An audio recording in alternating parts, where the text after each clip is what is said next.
Wonder Wheel. I don't want to go through life being a Wonder Wheel murderer.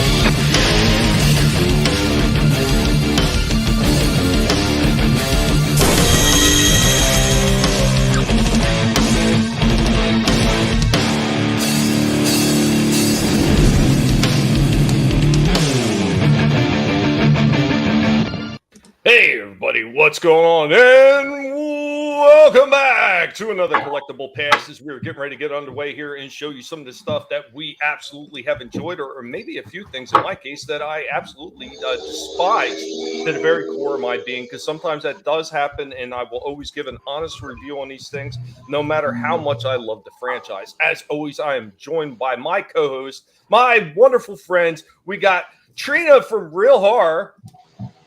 Hey, I hope everybody's... I didn't expect to go first. Hey, I hope everybody's doing well, and I'm excited to be here. Looking forward to this stream. I like to keep everybody on their toes when I'm doing these intros. And of course, we got as always, we got Vinnie Art. Hey, how's everyone doing?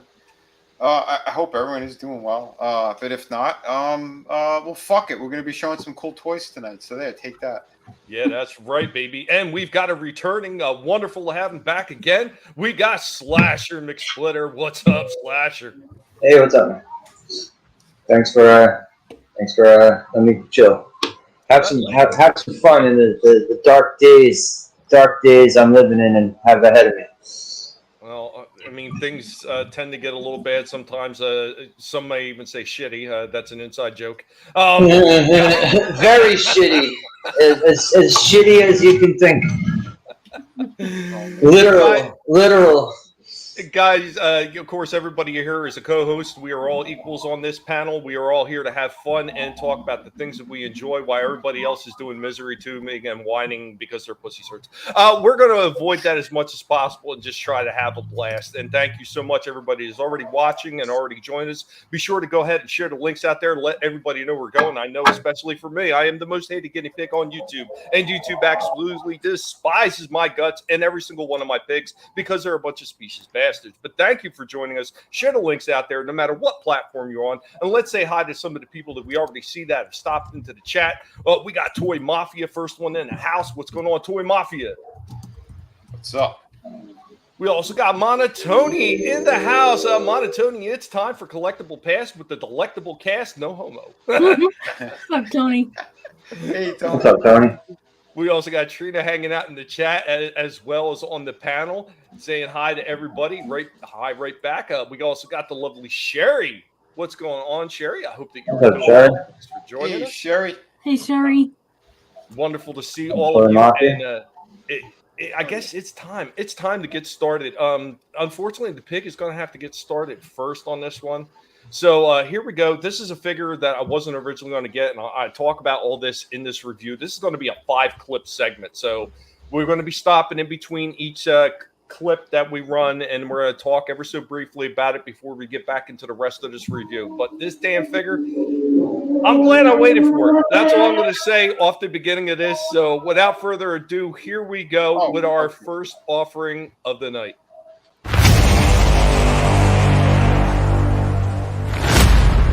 Hanging out with Dark Helmet. Oh, Dark Helmet. Filling in for Cliff Jumper, who is now retired from active piggy duty as far as doing toy videos. Here we go with another Transformers video. By way of Hasbro and Takara Tomy, we got Transformers War for Cybertron. We got Studio Series Gamer Edition Star Screen. Originally, I was not going to pick this one up, but we wound up seeing this on sale in a Target, and this thing wound up being just under $20. For a $35 figure to be under $20, as long as I have the funds available, which I did at the time, yeah, you better believe that I'm picking this one up and I'm going to review it and check it out. So I do have the original War for Cybertron Starscream, and we will do comparisons between this and the older one and see how this one fares. Hopefully this fares better than the Cliff Jumper, which got absolutely piss poor marks for not being able to transform without falling apart. But the Optimus Prime and the Megatron from this series did fairly well, so let's go ahead and get into it. command. Through my will alone shall Cybertron be restored. It's too unstable, Megatron. Using that power, you're endangering our entire world. Teach me, Megatron. Teach me to wield Dark Energon the way you do. Here we go with Starscream, right out of the box. I don't know what it is about the colors on this one. They just feel a little bit muted. Like they don't seem to be the right color, and like the centerpiece for his chest seems exaggerated in some way. I don't know what it is about it. So it just something just doesn't look right. So we'll go ahead and I'll bring out the original one that came with the Generations line. And there we go, side by side, a little bit bigger than the original one, but I think the original one captured a little bit more than what he looked like in the game. Like, there's something about this new one I just can't put my finger on. It doesn't look right. I'm going to have to bring up actual game photos here. Well, we'll take a look at him in-game and see what they messed up. Shall I send Thundercracker and Skywarp to retrieve him, Lord Megatron? No. I want the Autobots' leader to know his doom approaches. This Energon bridge and reactivate it for your new master. The Transformers will return after these messages. So one of the things I noticed early on, and I will get into it in the second clip, is the over-exaggeration of the cockpit on the chest. It's so wide on this newer version. Yeah. And then there was a few things that I noticed about the legs as far as the red that is sitting down on the shins. It's over-exaggerated. They did get the color of the head right, and they did get the color of the hands right, and the toe as well down the bottom of the feet. But so many other things were just a big miss on this one, and I just don't understand it. Even though the Cliff Jumper one had tons of problems as far as not being able to transform without falling apart, it at least aesthetically looked almost exactly like he did in the game. Same thing with the Prime and the Megatron. They looked almost picture perfect to the game. This one, huge misses right from the bat. Now, with the clips that I showed, I mean, what did you think? It looked okay, but I'm not crazy about that design to begin with. I've seen him a couple of times, and I did pass on him. I don't know. Something just doesn't grab me, you know? But I don't know. Is this the one that upset you, by the way, or no? This is the one that's 5 clips. Okay. I can only imagine. But for me, aesthetically and artistically, it didn't do anything for me. Any thoughts, Trina? Well, I really am not familiar with how they're supposed to look, but I do agree that the one on the right looked just better, more aesthetic to me. You know, it looked better. I didn't really like the colors on the one on the left. Yeah, the red almost looked like pink. Like it didn't look like a red, and that's why I showed the game footage, because in the game footage the colors on there are very dark, but they're not, you know what I mean? They're not like a light pastel color. They're a darker color, and that's why I think I say in the second part that the colors on the one on the right are closer. They just should have been darker. Yeah. Yeah. Okay. Slasher. I'm sorry. I'm eating ice cream right now. No problem. No worries. I know what's going on. The Scrambles the Death Dealer. I see Scrambles is out there. What's up, buddy? What's up, Scrambles? Hey, Scrambles. Super fan out of Cheyenne. Also, what's up, Alan? Hell yeah. And Tollbat is also with us too. Vinnie, you are too crazy. Well, I didn't put up any comedian things yet today. No AI stuff. He told it. Not yet, at least. Not okay, yet. Let's get into the second part of this. Like I said, this is five clips, just because there was so much to go over. And yes, I did cut the original video down, but somehow with all the additions of the in and out of the commercial breaks, it winds up making this longer than my actual full review that will eventually go up on the channel. But here we go with our second part. We now return to the Transformers. So after taking a quick examination of some of the photos, I can see that these big red pieces down here on the shins, these are just way too big. This center piece, like I thought, this is just way too wide. It wasn't quite this thin, but it was somewhere in between this one and this one. So they kind of got that wrong a little bit. A lot of the colors on this one, they probably should have actually been slightly darker in the original game. It's really weird because the color is almost, it's almost in between this shade of red and this shade of red, but a little bit darker like this, but just a lighter shade. It's really weird, the coloring in that game. But a lot of the other stuff that they got on here is pretty good. There's no purple up here. Like this whole big chest piece that came up like that is not present on this one. That was actually on the original character in the game, and he had like this big purple glowing color that was sitting in there. They did miss out on a lot of that. The hand color is correct on the new one though. His hands were blue all the way down instead of turning gray like the older one did. So let's go ahead, let's check out the posability and see how that holds up. And I will serve you. And what could you possibly offer me that I cannot simply take? The supply of dark energon aboard this station is nearly exhausted. I know how to manufacture more. So here we go. We got them posed with the older one. Now you can see that the older one had these two pieces. They spun around. They had a little gear right here. You can spin them around. They're like twin Gatling guns. You take those Gatling guns, you can port them together to create just one single weapon. So that was the kind of like the play feature on this older one, is that these would form together just to form one big giant double-ended gun right there.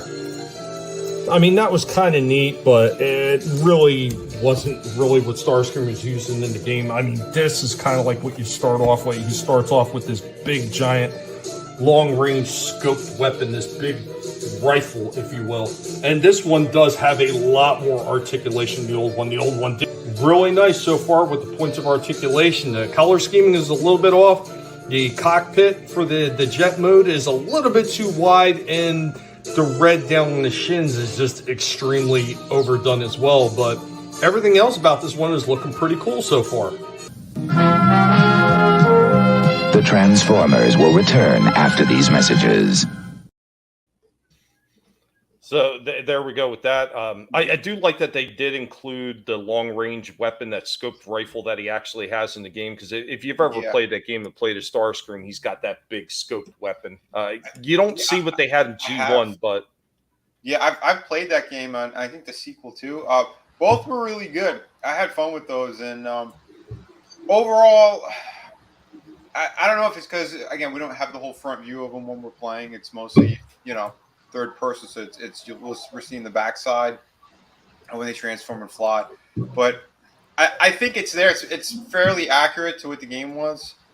But again, I wasn't that crazy about his overall design. But again, all the articulation you put in there looks pretty damn cool. There are pluses for sure. I'll say that. Definitely is. Yeah, like I said, the articulation is there. The robot mode, with the exceptions of the stuff that I keep pointing out that they missed out on, including the chest pieces. Like, I get into that later on, and oh boy, did I get a little bit irritated about that when I find something out. But any other thoughts, Trina, with the game footage and seeing the figure again? I saw what you were talking about with the colors. Mm-hmm. Yeah, it's kind of like a little bit, yeah. Like, and look kind of in between the two figures. I don't know. Aesthetically, I still do like the one on the right. But yeah, I see it. Yeah, like I think the upper half, it looks better. Mm-hmm. Yeah, and like the overall, yeah, and like the overall color scheme. I think the way it stands out, it just looks better. Mm-hmm. Slasher, any thoughts before we move on to the next clip? You're the Transformer guy. He is deferring to my opinion on this. I appreciate that, Slasher. And guys, some of these comments, like, you wish you had your Optimus Prime when you were a kid, man. I'm glad I was able to reacquire my entire collection. But wow. And Scrambles was saying he got another guitar. Smaller scale sweet. Ibanez, nice, very nice. Always nice to be able to have more. I wish I could, but I cannot afford any more bases right now. was biggest R2D2 figure any of you have seen. The biggest one I ever seen technically wasn't a figure, but it was a cooler. A garbage can. Did you ever see the garbage can? I did, but most of those were painted by somebody. Mhm. Like I'm talking about like store, like something from a store or something. I seen the life-size Lego of him. Oh, cool. Yeah. I believe they had it in that Toys R Us that was in Times Square. Yeah, I remember seeing that. The dinosaur was awesome too. The T-Rex that was in there. Yeah, that's the biggest I've seen was a Lego. Nice. Yeah, the one I remember is they used to have in 7-Elevens and some of the other stores. They had a big giant R2D2 that probably stood about 3 feet high, maybe a little taller, but it was a big giant cooler. So you pop the head off and you fill it with ice and throw your cans in there, and they would have it on display. And I know they sold a bunch of them later on, like once the promotion run had ended. So, okay. Well, what's going on, Chaos? Good to see you. So far, so good. I did have to separate some pigs. Indian Barns, dad and son, were fighting again, so they got separated. Keely Chow, what's going on, man? Good to see you, guys. Remember to go ahead and share the links out there. What's up? And because we're streaming on, I think, on everyone's channel right now. Yeah, it should be up on multiple channels. Guys, anybody's channel you stop by, help giving views to, we do greatly appreciate it. And it's all going first. So, life is a circle. It's full circle. The ball goes in the hole. People pay attention. What's going on here? That R2 cooler is sick. Yeah, you probably still find it if you look for it on eBay. So, but let's get into the third part of the Starscream, and this is where I begin to crack and I begin to lose my cool. So it's gonna happen. We now return to the Transformers. Shall I send Thundercracker and Skywarp to retrieve him, Lord Megatron? And while his ability to kneel is overly convincing, the movement that is in the arms, the elbows, and in the hands turn, all that movement allows him to actually bring this big, long rifle over and be able to put his other hand underneath it like he's bracing himself for a really good long-distance shot. We go with Starscream in another pose. So in conjunction with him being able to hold his gun normally, you could do like you've seen in the game. You can actually port the hand right off and port the weapon right onto his arm. I am Starscream. Starscream also comes with this big giant mace that actually does break away into 2 parts. Here, Lord Megatron. Under my leadership, Decepticon victory is assured. So here we go with Starscream in one more pose. Looks like he's running. Did have to brace him up the back of the wall to actually balance him. But otherwise, this thing does have some pretty good balance. You can take the end of the mace off, so it looks like he has a club. And we went ahead and threw his gun in his other hand. And here's the end of that mace head. Now, why this thing looks pretty cool, the one thing I can't stand is the way the Hasbro packages this shit, where they push it down in the bottom of the package, then they wrap it up with twist ties, because the ends of the points of this mace are all bent the hell up where it was sitting down the bottom of the package. And this side is a little bit bent too from the side of the package. Like, this kind of shit shouldn't happen. But because of the garbage ass way Hasbro packages this thing, this is what you get. If you would have just had a plastic bubble where this stuff sat down in there, it wouldn't be all warped up and twisted. Ugh, Hasbro.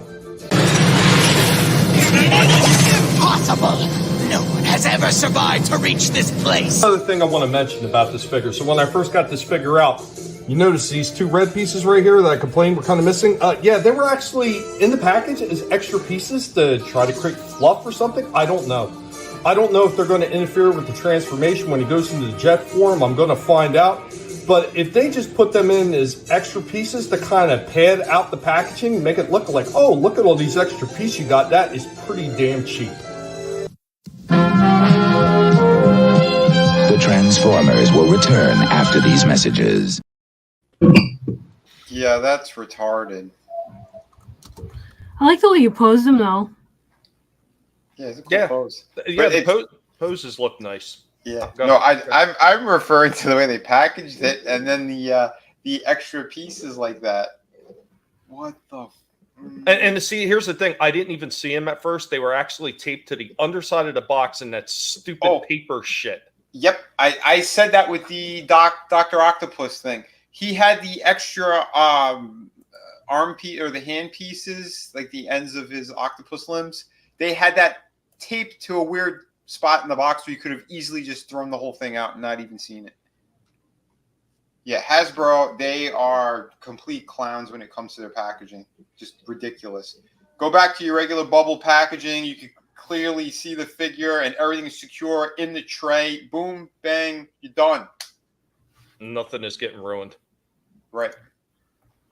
What's their wives? Chaos Oya toilet flagged another friend's channel. Yeah, they're doing that left and right. What's going on? LDG, man. Good to see you. LDG Free to Net is with us now. What's up? DJ Ronnie G also here. I'm here to host the show. What's up, DJ Ronnie G? Good to see you, man. Nice. The thumb indicates that Italians would be hosting. And Trina is pointing out that I'm Italian by association. Yep. Osmosis. LDG, can you hurry up and monetize like a member storm your ass? I wish, man. I wish. They are not allowing it. YouTube plays games on my channel every single month. And Vinnie is like, he's talked about it off stream and everything with the games that they play with me. They just will not stop. They hate my guts. I don't know what it is. I didn't start this fight, but I'm sure not going to back down from them either. Right. Italian bread, maybe. Good stuff. Also in the house. What's up? Good stuff. Good to see you, man. Trash bro. Yeah, Chinese slave labor toys. Give me all of them. Yeah. Starscream is one of your favorite Transformers.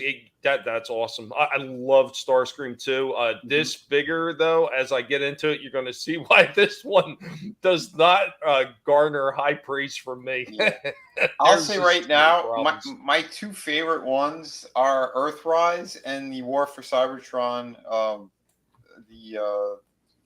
Not the video game one, but the other one, where it's just like his Cybertronian jet mode. The two of those I absolutely love. I think they're pretty damn epic.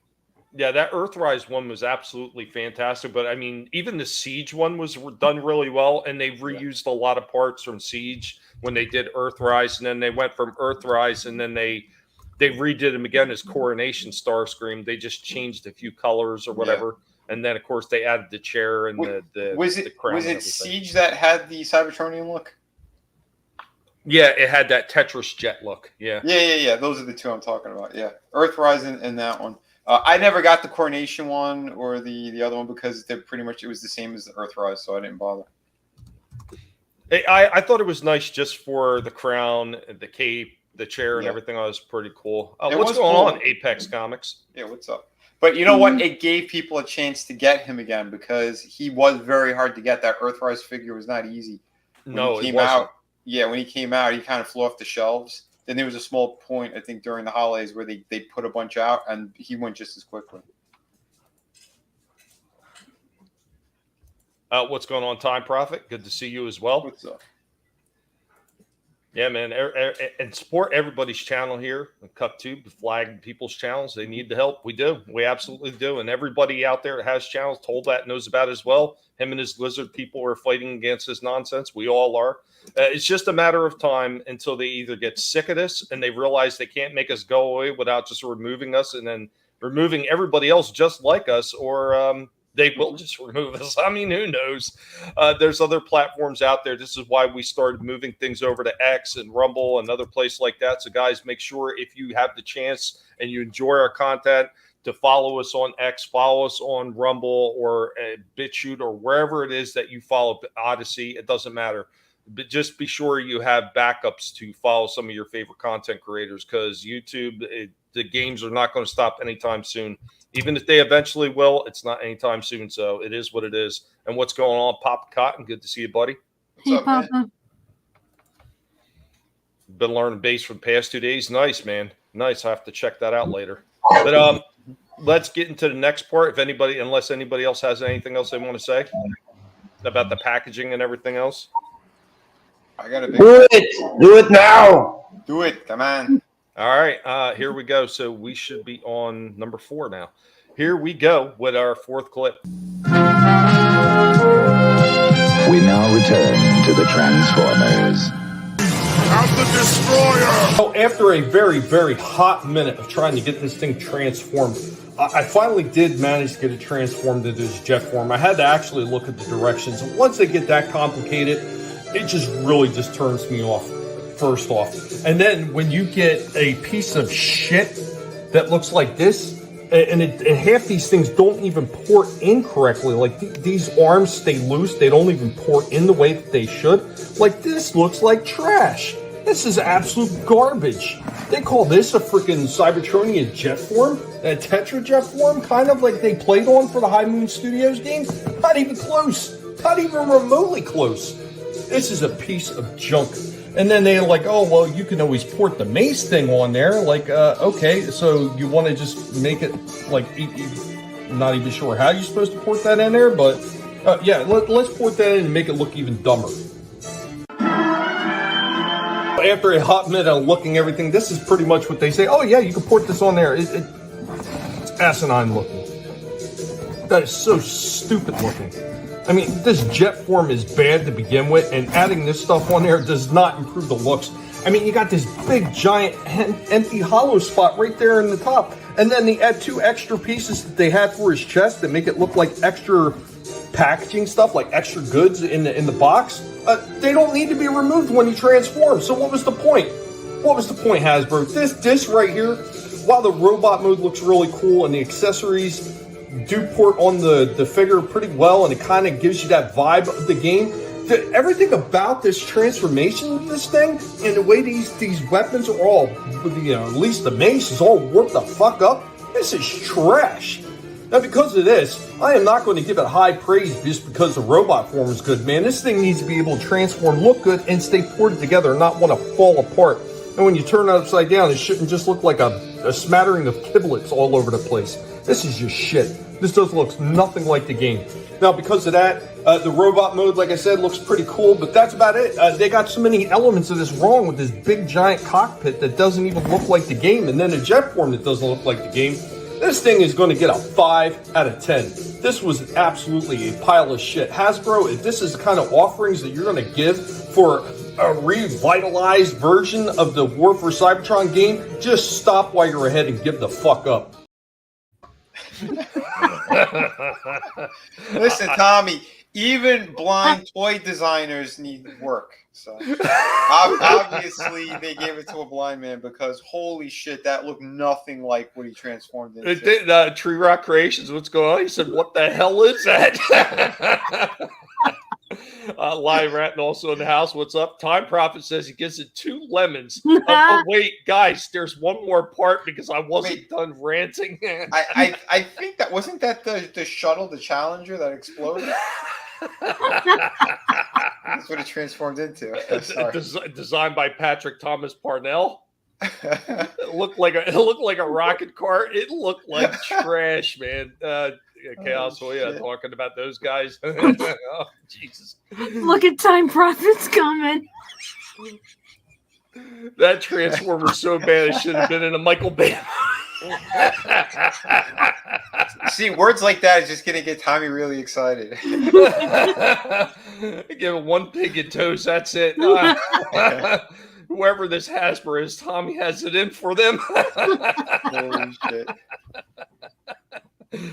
We all love kiblets. Oh God, this was just horrid, man. This was really hard, and I really thought it was me when I was trying to transform it. Like, why ain't it going together? So that's why I looked at the directions, and it turns out after I looked at the directions, this is why I put an addendum onto the end of this video with extra stuff, because it wasn't me. It was actually the way they designed this piece of shit is why I had problems transforming it. And I didn't realize it until afterwards. And I was like, son of a bitch. I like, oh man, I lost my mind. I think I did everything but toss this son of a bitch across the room. I was so mad. I mean, if it wasn't for the fact that I only paid I think it was like $17 in the end for this $35 toy, yeah, I probably would have been even more inflamed and pissed off than what I was. Did you bring it back yet? No, for that, no. I'll keep it and laugh at it. Okay. Whenever I got to bring up this is what you don't do when you make a good representation of a figure from a game or a movie, this would be the one that I bring up. Oh, there you go. That's good. Yeah, should be an ongoing joke. It should be. Trina, Slasher, anything? Oh man, I was just loving your comments. I love the way you put that clip together. A smattering of giblets. That had me dying. Oh shit. A Slasher? Sorry. I was still trying to figure out what the hell to do with the headphone port. Sorry. No worries. You could stick it on that Starscream figure and probably make it, improve the design. You could put cellophane tape all around that thing and it would still look better. But yeah, let's go ahead. We'll get into the last part of this. And then, Vinny, I'm going to hand it over to you because I think we need something a little bit joyous after my serious meltdown over this figure. We now return to the Transformers. So we got a little bit of an addendum here for this Starscream. Just an added freaking bonus with this one. So if you look at these things right here, these pieces, when this snaps down, they're supposed to fold and lock into place. First off, you can see this doesn't even lock into place right there. Does not lock into place. So when you bring this other piece around, it's supposed to pour in right there. And it doesn't. It doesn't. It will not pour in. Why? They use two different types of plastic on this thing. So they have this red under here. It's a soft plastic. And then they got the little bit of a harder plastic on the outside, including the legs and everywhere else. So when they packaged it with their stupid packaging that they do with these cardboard things, it actually warped all that soft plastic. So now it won't pour together right. And I thought something was off about it. When I was first looking at it, you could see it's all bent up. This is just the kind of crap that Hasbro does. I mean, seriously, Takara, if I was you, I would be embarrassed to have my name sitting on this box, especially with the 40th anniversary for Transformers. Guys, remember, Helmet, the new Transformers Big, and of course, Cliff Jumper. Hope that you enjoyed this one. Be sure to let them know what you thought. Later, y'all. The Transformers, more than meets the eye. The Transformers. Yeah, wow. You know what I want you to do? I want you to write a strongly worded letter and then send them this portion of the stream and say, I want my money back because this is garbage. Just straight to Hasbro and Takara. Tell them to suck your balls. Seriously, like that soft plastic, and like I said, that was the biggest reason why I had a hard time transforming this damn thing, because that's red soft plastic. And then opening shot, when it opened on the back, where before I even pulled down, you could see the whole thing's warped out of position. Yeah, Cliff Jumper and Helmet got him at the end. Yeah, that was bad. Wow, that looked like Dollar General stuff. I've seen better at Dollar General. Yeah, I think I have too. Man, that's terrible shit. The Time Prophet is downgraded to one sausage, and it's probably one of those cheap Jimmy Dean sausages at that. Yep. When they fall out of the packaging into the refrigerator, and you wonder why it smells so bad. Yeah, but unfortunately, this is what we get every once in a while. Even though I freaking Hasbro's Transformers in Takara as well with the old Diaclone stuff, that has always been my number one franchise. That has always been my wheelhouse and my favorite toys in the world. And unfortunately, when we get shit like this, I am not going to sit there and praise this thing. I know some other people will say, "Oh, this thing looks great." Yo, man, this thing was such a fucking mess. And that jet form, I knew why that jet form looked so bad. The wings were shortened. They were shortened up to the point they didn't flare out alongside the vehicle form, and that's why they look like such crap. And of course, the big hollow spot in the middle, right behind the cockpit. It looked like a bobsled, not a freaking Cybertronian jet. It wasn't even a cheap knockoff either. Like if you you can get like generic toys that are like knockoffs of real franchises. Mm-hmm. And like they're very poor quality. Like, no, that was actually a Transformer. Yep. That was bad. It's like Tommy said, they should be embarrassed and ashamed of themselves, just like our court system. But anyway, you guys want to laugh?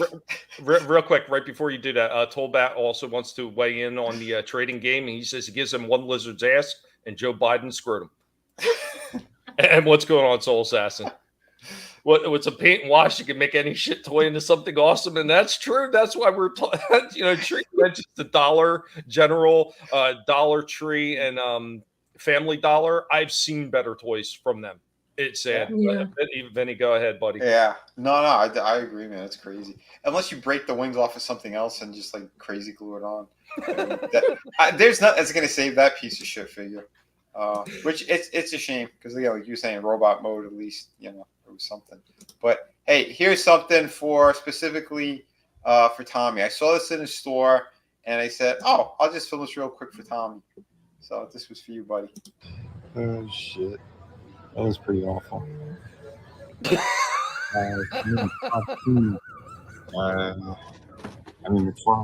That was for you, Tommy. Oh shit. What a Todd. That was pretty awful. Dude, this is disgusting. What the heck? Could you be more narcissistic than to put yourself in plastic form for a second time? Oh God. Hold on a second. Hold on, wait. I gotta play it again for a second. Look how bad his original design of Spawn was on top of it. Oh my God. I think the laughing fit is over. Holy shit. Like the minute you start, I had to mute myself because I was just laughing. Sorry, but if you want a Tuna Todd figure, this was over at Books A Million for $50, I think. Sorry, Todd, no interest. This looks terrible with his underwear on the outside there. But I don't know what he was thinking. Again, he made a toy of when he first designed this character when he was like 15 or 16. And this is what this really? Really? It's for you, Tommy. What the Christ? Oh my God! And this shit here, these two pieces, he must have reused this thing about 1,000 different times. I still don't know what it is. This is the ugliest piece of junk. Apparently, he had it on flash figures, and you attach it to like their arms or their legs to make it look like they're running or something, like the speed thing. And he put this into like so many different toy packages. It is ridiculous. Oh, and another funny thing, I saw him do an interview because now he got a Marvel license, not Hasbro's. That's staying with Hasbro. Marvel Legends is theirs. He has a new series of like plastic or PVC statues that I guess are supposed to be more affordable, somewhere around the $30 range. And then a larger scale that's going to be around 50, I think. And so he's going to be doing famous covers or other images from Marvel Comics. So he did his famous Spider-Man 300 and 301 pose, whatever, which it looks okay for what it is, but there's no wash on it. It looks plain as shit. Again, solid plastic essentially, with a little bit of paint. Like, I don't know. It looked really, really poor. And a Captain America, which is ironically the first McFarlane comic book I ever picked up, was an Amazing Spider-Man comic that had Captain America on the cover with Spidey. And they just made the Captain America, and it looks god-awful. Just the cheapest shit you're ever going to see. And so he was having an interview about this stuff. And at the end of the interview, the guy goes, I do have one request. And, what is it? Could you do pinless joints at some point? And Todd had no idea what the hell he was talking about. And literally, that's how you know he has no input on the designs of these figures. It's all outsourced to China. He doesn't give a shit anymore. I'm sorry. He used to be so specific on how he wanted the joints that were cut in the figures, and because they were more statues with a little bit of like articulation. But oh my God, it got to a point where he doesn't give a shit at all. So he goes, "Can I have some examples?" And he goes, the kid was like a little bit nervous. So he goes, "Oh yeah, like Marvel Legends do it a little bit, but like G.I. Joe Classifieds, and where the knee and the elbow joints are, and then you can see Todd just like, okay, like he still didn't really, it didn't sink in what pinless joints are. I'm like, holy shit, amazing. What's a pinless joint? Is that something like a can of donut? Yeah, Tuna Todd. That's his new nickname. That's it. So yeah, there was that. There was something. You know what? You guys have been killing me in the chat with this shit. Time Prophet started it off. Is that Ming the Merciful? Trina comes in with that's Todd the Fanciful. Time Prophet's like, I don't know this Todd. Trina says Todd Nick Farland. McDonald's Farland. Isn't McFarlane doing Ripper figures now? I think this might be a promo for it. It's some statue or some shit. It's Spawn Cena. Outsourced to China, baby. Sure. Tuna. Sure. Todd. Tuna Todd. Sure. I'm sorry, I was doing the John Cena bit. Soul Assassin wants to know why does he have bare feet? He's got bare feet. And the side packaging? I gotta play that again. Wait a minute. I think you were right. Pretty awful. Yeah, he did. Yeah, he had it down there. That's right. Tollbat wants to also know, Vinny, was this approved by Xi Jinping? Ping Pang Poo? Probably. They made it over there. Yeah, you're right. He had bare feet in that packaging. Now, this is usually, if he did that, then he should have came with his little flip-flops. Because Todd, it's funny that they did that. Because, he's not crazy about wearing shoes. He's weird. He's very strange. Yeah. When he's at conventions, like if he's doing a signing and he's behind the table, he'll take off his shoes and he'll put his bare feet on the carpet that they have there for him or whatever. Ooh. Yeah, I don't know. He's quirky. He's Canadian. What do you want? I don't know. That's no excuse to let these people loose at Comic-Cons. Right? Is that Todd Howard from Bethesda?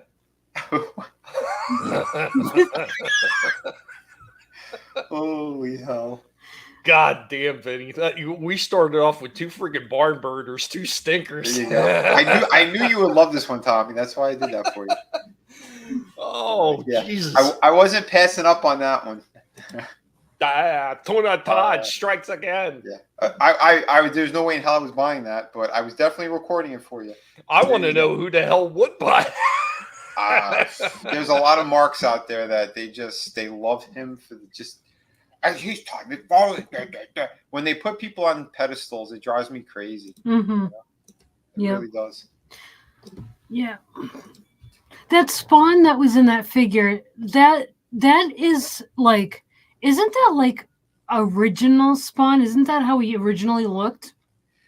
He never looked like that in the comics. It was one of his first drawings he ever did of the character. So okay. Let me do. Hold on, I gotta do it right. I was going through my old folders and stuff when I was a teenager, and I pulled this out, and this was original Spawn. So there you go. Wow.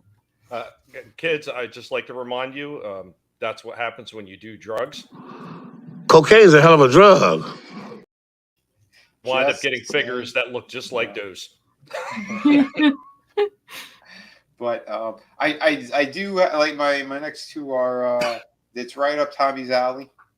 There was actually one that was in one of your commercial breaks. There was a figure there. So shall I play it? This one's the shorter one. I think I'll play it. Yeah, this is my stick figure. Yeah, essentially. He said that once on one of those. I think it was with Rob Liefeld and Stan Lee. He gave like a seminar or something. It was like at one of these conventions with a whole black backdrop, and they were at like a drawing table, and they came up with this character Overkill. And then he realized who was involved in creating it, so he had to change the name to Overt-Kill.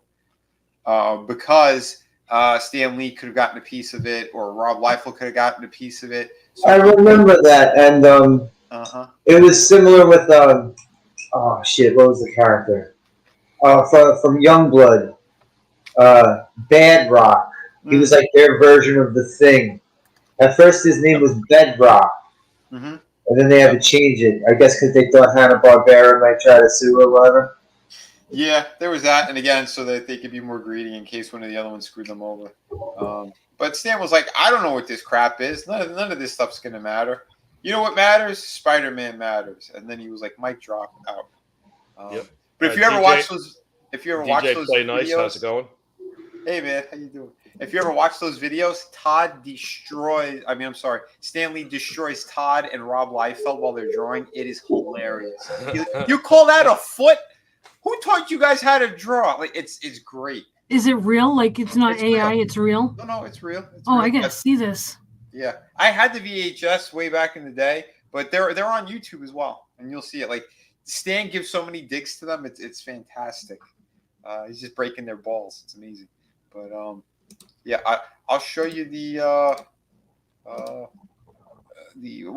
first figure. The second one is more of a banger, and we'll wait for later. But here's the first one. So Yeah. And Tolbat, you're not wrong. I was dying after that one. I'm still choking. Oh shit! I didn't give Tommy that fentanyl. He got it himself from Todd the Tuna McFarlane. No. So here is Shockwave from the Bumblebee movie, the studio series figure.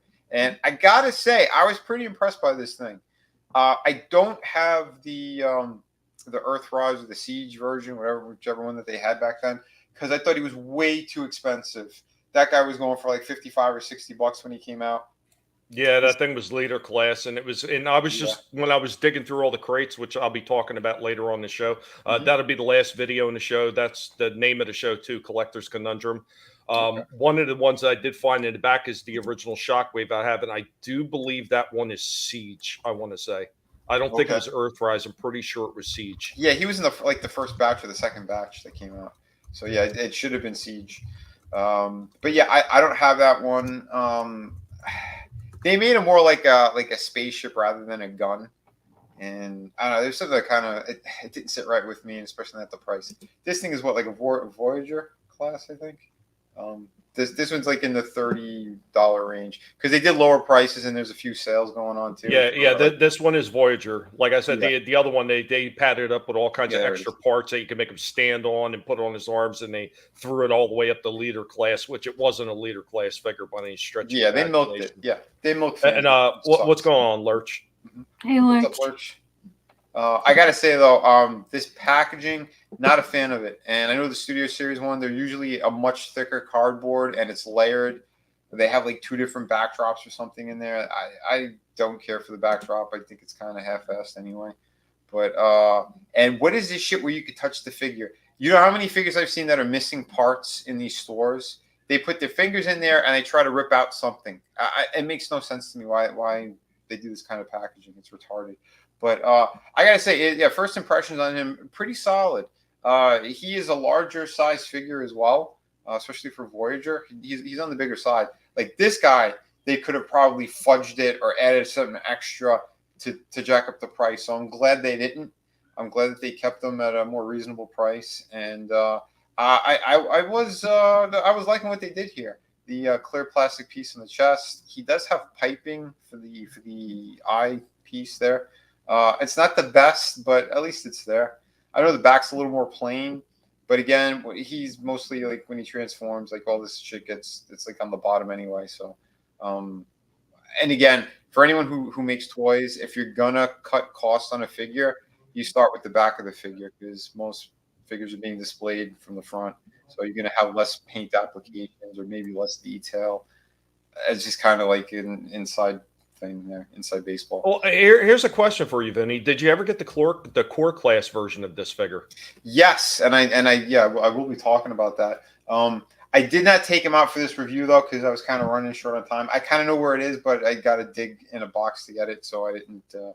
Not this time around, but I might do a short once I do find it because there's something I did after I reviewed it while we were sitting here, and I think it makes it even cooler. But I'll get into that in a second. So I gotta say, first impressions are really nice. That hand cannon piece thing, you could put him on either arm. I mean, we know that it's on his left one, But yeah, and the hose as well. It could plug into the other side. So everything is symmetrical on that. So whichever way you want to display them for whatever reason, you could do that. The one downside to this figure is he has no bicep cut. It does not swivel outward. I don't know why they did that. When you transform them, I kind of suspect that's why they did it. But the core class version has that articulation, and it's a very similar design, almost identical to the core class when he's in vehicle mode. Now, he was never shown on camera transformed. He was just like this, and he was only on screen for like 3 to 5 seconds, I think, something like that. And he was just like pointing and like kind of leading the army of Decepticons in the beginning of the Cybertron. The only cool part of that movie, basically. But I do like the designs that they had because it's very G1, and I do like this thing. The darker purple is good. A little more of I think a dry brush with silver for like the scrapes would have been good, but that's also something I could do. Can you fucking what? Papa, I'm sure you could find a way to fuck anything. See, Papa, this is what happened when you stare at pictures of Brie Larson for too long. You're worried about trying to nail everything. Right? It's crazy. Stop it. Get some help. But yeah, articulation-wise, it is pretty good. But yeah, without having a bicep cut, that really, it bothered me at first. But as I was kind of fidgeting around with it, it ain't too bad. He does have swivel by the forearm, but it's kind of pointless. It's just for transformation. But waist turns, his hands do turn. He does the Van Damme splits. The knee bend's all right. You don't need it to have a double joint for the knee because you get him in great poses anyway. He does have extra articulation there for like a ball joint at the foot and the ankle. And for transformation purposes, you kind of could snap that out. So if you wanted technically another kind of bit of transformation, you could do that. So there you go. And here he is next to Sunstreaker. So I wanted to show like the scale of them just so you get a good idea of how big he actually is. So, and again, in the movie, he was towering over a lot of the other Transformers. Yeah, I mean that one's actually so large to the point it's almost outside of leader class, and that's almost commander class.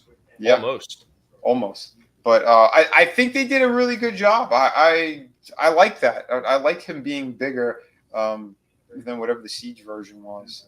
So there you go, and it makes more sense too, price point, whatnot. And I do prefer his kind of Cybertronian tank mode way better than whatever that weird spaceship thing was for the Siege one. Yeah, I do prefer it, and here it is right here. It almost looks like something out of the Batman game, like when it transforms. If anyone played that, the last Dark Knight video game, or Arkham Knight rather. He almost goes to a tank mode that's sort of like that. So I kind of dig it. The front part, like where his feet here turn into like the front of the can, like they could have done something better here, something to cover up. But other than that, I'm pretty happy with that design. And this is the same exact design as the core class figure. So, and while I was sitting here, which is kind of interesting, the Sunstreaker, the guns that he had, he's got 2 guns. They actually could port into the sides. If you take that tube out, you could have it perfectly symmetrical and looking like he really has not just like that gun in the front, but proper cannons. And it fits perfectly. The plastic's even the same exact color. And then I just like shoved the wire into the empty space in the back, and it all looks legit and way better. So if you do have Sunstreaker and you want to kind of up the look of Shockwave here, you could do that, and it'll look pretty cool. I'll record a short of that for you guys.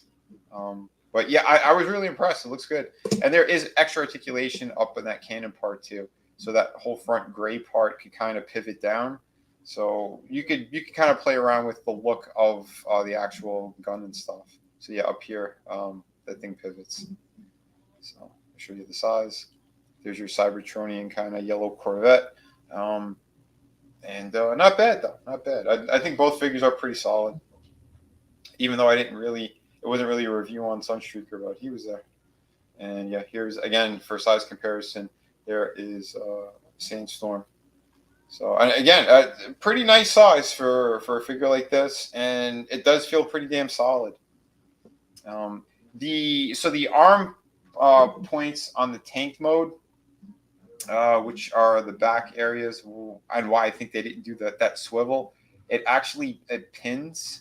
So right where this fin piece is, like it pins right there. So I think in order for it not to fall over, because those joints could get loose, especially at a larger scale. Core class, it's so small, you're not really going to have that issue. But with something that's this big, yeah, that's going to be a problem.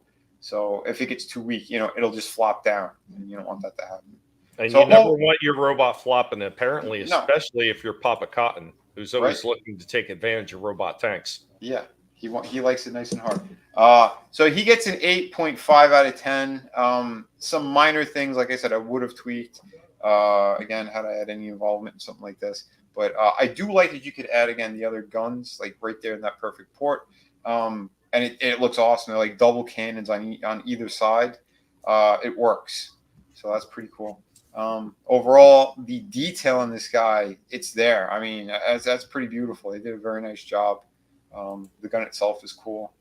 And like I said, that pivots, so you can get an extra different look. If you want that, you can do that.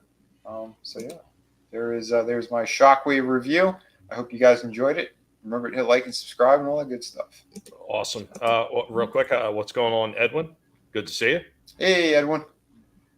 Yeah, if you have the ability, drop a link to your new book coming soon, if you can. I'm not sure if he's. Yeah, I think he should have a wrench. Okay. Yeah, man. Yeah, you can do that anytime, bro. They're talking about throwing you a blow up doll, and they said Chewbacca. Then they wanted to know, did you say taint or tank? Then they also said you like your lady's Harry, trying to say something about Italian heritage. Vinnie, no, I don't know how told you that. You're wrong. No, sorry. No, I'm not a fan of the Wildebeest or Sasquatch. Listen, Brie Larson, that is someone that Papa Cotton wants to kidnap, not me. Good to see you, Curtis. Curtis jumped in, and Curtis is slinging links out there. Thank you, buddy. Appreciate that. Thank you, Curtis. Oh yeah. By the way, yeah, these are the cannons that could go on either side of his gun part. So just you can see kind of the scale of it. It does look badass. So I just want to kind of make that point that one out for you guys. Awesome. Trina or Slasher? One of you guys are up. Who wants it first?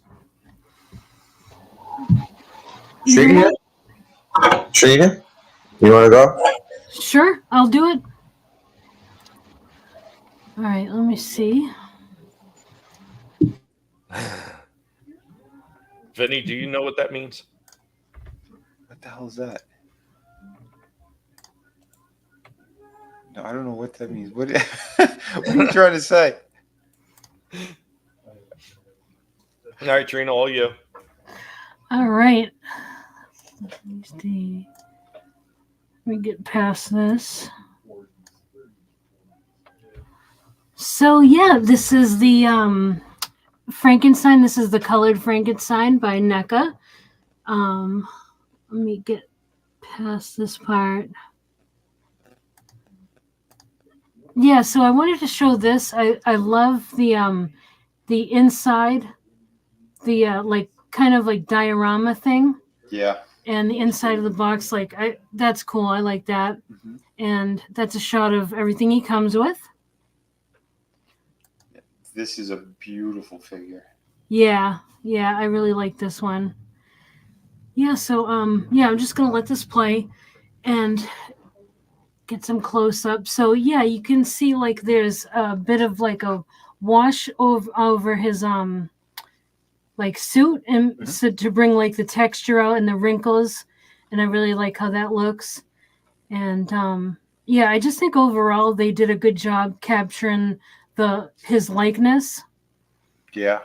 And he's not like, this is the same version as the black and white, only you can tell that there's a bit of like like you can see the flesh tone, Mm-hmm. and his face has a bit of color, and that's pretty accurate from when they colorized the film, because it wasn't like super saturated with color. It was just like a little bit. Yep. But yeah, he's not overly detailed, but what they do put in for detail, I think they get right. I think they do a good job. Oh, for sure. And that dry brush that they put on him, I love it because it almost looks like a dusty kind of look to it. Yep. Yeah. Good point. And yeah, I show a little bit of the articulation. He's not like overly articulated, and we've kind of brought that up when Tommy did like that crossover toy with the Teenage Mutant Ninja Turtles. Well, I also brought it up when I did the glow in the dark version too. Yes, yeah. Well, for a Frankenstein figure, he has like better range of motion in his legs than a lot of Spider-Man figures. Oh, really? Oh yeah. I was really impressed by this one. I pushed the joints when I reviewed him, and he does have extra articulation under that coat as well. Like the range of motion is pretty sick on this guy. Yeah. Yeah. So I just like the way it's mostly about the aesthetic with this figure, because you don't really do much with him, like as far as posing in him and stuff like that. So yeah, I think he's well done. I think the details are spot on. Well, there was one other thing I did notice about this figure when I did the glow in the dark version, because the glow in the dark version is exactly the same thing. The only thing he doesn't come with is all the extras. I don't even think the glow in the dark version came with extra hands or not. I think it just came with the standard figure as he was with the open hands. But I will say that the figure had wonderful balance. Like I was able to get him in like a kind of like a walking position on one foot without a base or nothing like that. So that is one other thing to mention about this figure is the wonderful balance that's actually in this thing. Oh, absolutely. Yeah, I did mention that he stands on his own. It's rare because all my other figures need a stand. But yeah, he's got heft, so I like that. And yeah, his other, his faces are great. I love the details. Like that mouth is well done. Oh, hell yeah. I was so happy when I finally got my hands on this thing. Because I remember it was like months that he was out. I'm like, oh no, are they gonna pull him completely from stores now? Couldn't find him for shit. And then one day I did. I found the black and white one and the color one. And my brother was getting the black and white, so like it worked out. Yeah. Yeah, I just love that the scar and everything. They got it right. Oh yeah, look how you pose in though. It's so simple, and yet he looks like it's so alive. Yes, definitely. And yeah, like the hands, everything looks great. I don't know what I'm doing with the hands, but I just And he's got the Italian hand. Oh. Manja. Hey, oh, wait. Angela, Mona, Gay Kid, Jonathan. No, Time Prophet. He doesn't come with lightning. They did release a accessories pack to go with him, but I didn't end up getting it. It's overpriced. Vinnie and I had talked about that before. The Dracula, the Mummy, the Frankenstein one, they're all overpriced for what they're giving you. And it's not to say that the accessories that are in them aren't cool. They are cool. I mean, they even include the armadillo, which in the Dracula version, really the armadillo shouldn't have been there because it's not going to be in Transylvania. But they included it anyway because they messed up and just had whatever animals on the set. And armadillo happens to be in one of the shots, and they included that in the back. But yeah, for what they give you, not worth that price because it costs more than the figure itself. Yeah, I agree. I love the addition of the chain as well. And they didn't do it like that cheap McFarlane shit where it's all a solid piece. It's actual individual links. Yes. It was great. Yeah, so pretty simple, but I think he looks awesome. Yeah, that's really all there is to this guy. So yeah, I'm happy with him. I've had them for a while. I've got the black and white version, like I mentioned, and yeah, I have I think all of the Universal monsters now. I just Did you haven't. get the Nosferatu yet? Because I've been seeing them again lately, but I haven't had the money to buy it.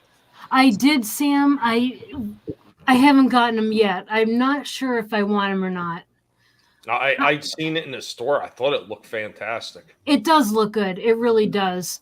I might end up I probably will end up getting it because I love those old ones and yeah, but that will be going live on well, it's set to go live on my channel tomorrow at 9 a.m. And then I'll be doing like the rest of the Universal monsters each week here on this stream. So yeah, I needed to get into them. I've been holding on to them too long. Yeah, no, that's good. I'm glad you did. They are freaking amazing. That whole wave. I mean, you could really tell that they put a lot of love and attention into them. Yeah, very much. Oh, Lurch, thank you. Wow, that would be awesome. I really appreciate that. Oh, he's saying Lurch is saying he'll send me Jacob's ladder to go in the background. That'd be cool. Hell yeah. Very nice. Slash. Are you ready, buddy? Yep. All right, man. So after my second stay in the hospital this month, I had a nice box to come home to, full of toys from Tommy. So thank you very much, man. Appreciate it. Hell yeah. And you've seen these before. You did a stop motion video with these. Yeah. Those things are terrific. Yeah. Flair's face is a little derpy, I gotta say. Hogan's face is good, but Flair's face is a little derpy. You see it? Yeah. I met him in person. His face is like that. But yeah, these are awesome. Very cool. And you know what I saw in the store today? Andre the Giant's out in that scale and that line. You picked these up for me? I never had these guys back in the day, but hell yeah. Thank you very much, man. Yeah, nice. I was calling up Tommy because I found one of them in a Ross store. I was gonna get them for you, and then he's like, "No, I got them. They're in the package." I'm like, "Oh, all right." And he knows how much I love superpowers, Kenner superpower stuff. So he picked up the McFarlane version of this. Very cool. Which is awesome. My only gripe is that they don't have the superpowers. They're just figures. Yeah, that was one thing that agitated me about that line as well. But and he got me this. Holy shit, Tommy! This is fucking awesome. Hell yeah, dude. Nice. I'm glad you like it. I thought it was cool. I thought you'd be able to appreciate it. And if they had a Batman, I would have got a Batman too. But they no, it's fine because I opened it, and I had my OG superpowered Batman. Oh, nice. Cool. It goes perfect with it. It's got the ram in the front. At least that has a feature. Yeah, that's funny that the vehicle has the feature, but and it's got the rocket boosters on the back. Awesome. Cool. I didn't even know that. I've never seen these in stores, by the way. And you never will. You never will again now, since they all got clearanced out. But look at that; it goes perfect with the old superpowers. Yeah, it does. I never had the old Batmobile, so this is awesome to have. Sweet. I appreciate it very much, Tom. You're welcome, man. I just hope you get better, and I'm hoping that stuff like this actually helps you in your recovery. So, absolutely. Thank you, man. Very cool. Lurch is saying, glad you're back. Thank you, Lurch. Time Prophets, as you know, in Batman, Adam West had a stuntman, but Burt Ward had to do his own stunts. And what's going on? Brightest Day, man. Good to see you, man. I hope that you were doing well. If somebody could put Brightest Day's link in the chat, it'd be greatly appreciated. Awesome stuff, man. I can't wait to see pop open the Twins and check them out, man. Those things are amazing. I checked mine out, and I was pretty impressed with them. Yeah.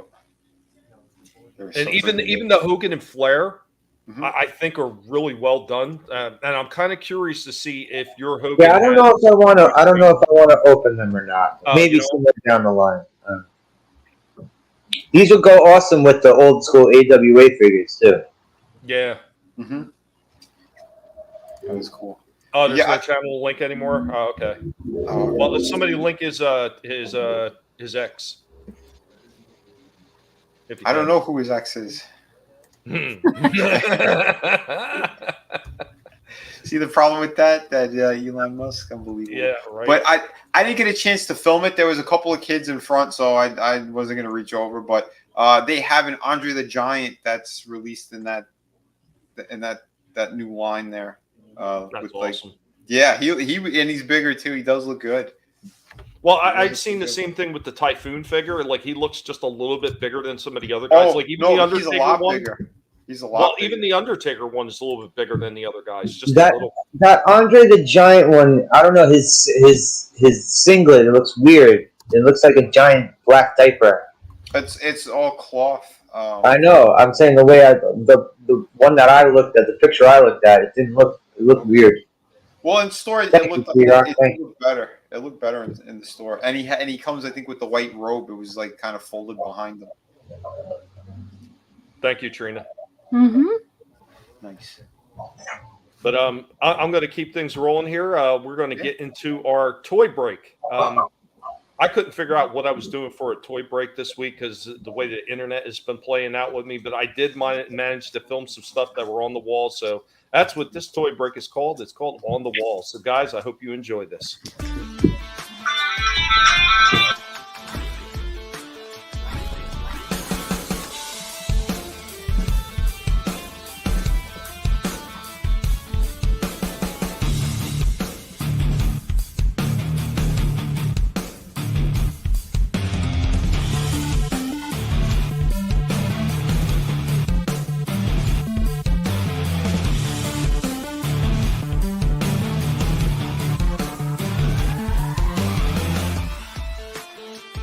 So for this toy break, we're going to look at the walls, see some of the things we got over here. Hot Wheels, we got the mini Batmobile. I know I've shown this one off before, but recently just put it up on the wall. We also got from Hot Wheels, we got a mine car from Minecraft. And then we've got from the Jetsons, we got a space car from Hot Wheels as well. Other Hot Wheels numbers right here. I think I've shown off both these before. I know I've at least shown off the Thunder tank from Thundercats, and we got the Land Shark from Masters of the Universe. On my other wall, we've got some of these little mini figures right here. $1.25 for these at Dollar Tree. Got He-Man, got Skeletor, got Man-at-Arms, we got Merman, and we got Orko. Along with some of the other goodies that I did manage to get up on the wall. You see that Pop Cotton? There's some Star Trek right there for you, buddy. I know you love that stuff. But yeah, along with some of the other stuff that I do have on the walls, unfortunately can't get a whole lot just because I've got so many things in this room that are taking up all the real estate that I can't get to the walls. But anyway, guys, this was your toy break for the day.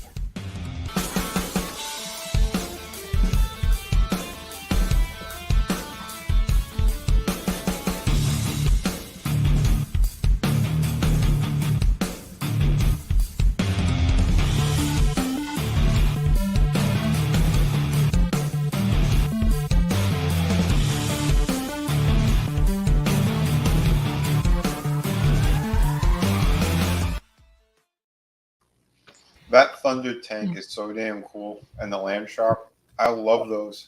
Yeah, I wish I had seen them. You know, it's one of those things that Hot Wheels has always done right. And you know what? To a degree, so is Matchbox. I mean, when they do those mini figures or the mini cars and everything like that, they usually look so well done.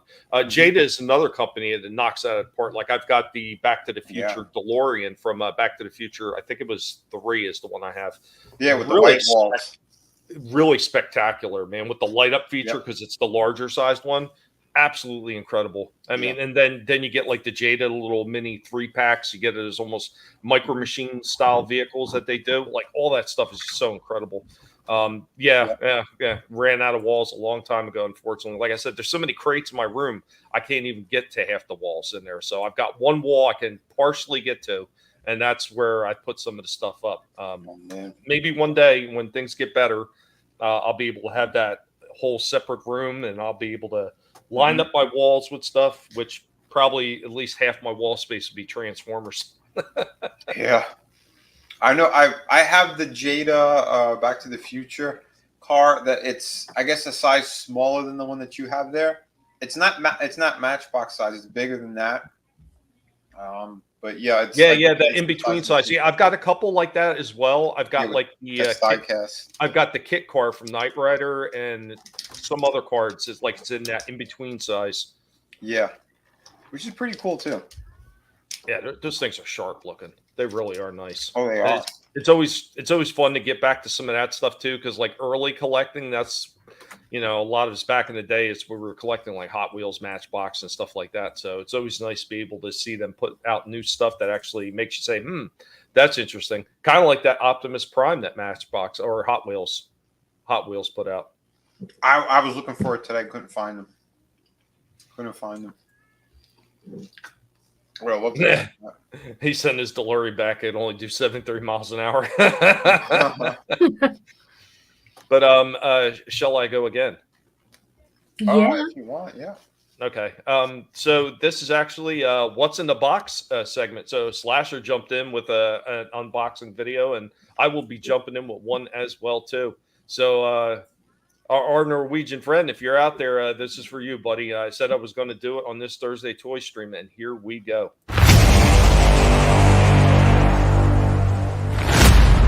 Welcome back as we are hanging out with Indy, the archaeological pig, hanging out as we're getting ready for an unboxing. We received something from one of our friends, and we're going to go ahead and open this up and take a look at it. Right, Indy? Oh, here we go. What's in the box? What's in the box? Show you with the box. What was in the box? What's in the box? Not until you give me the What's in the fucking box?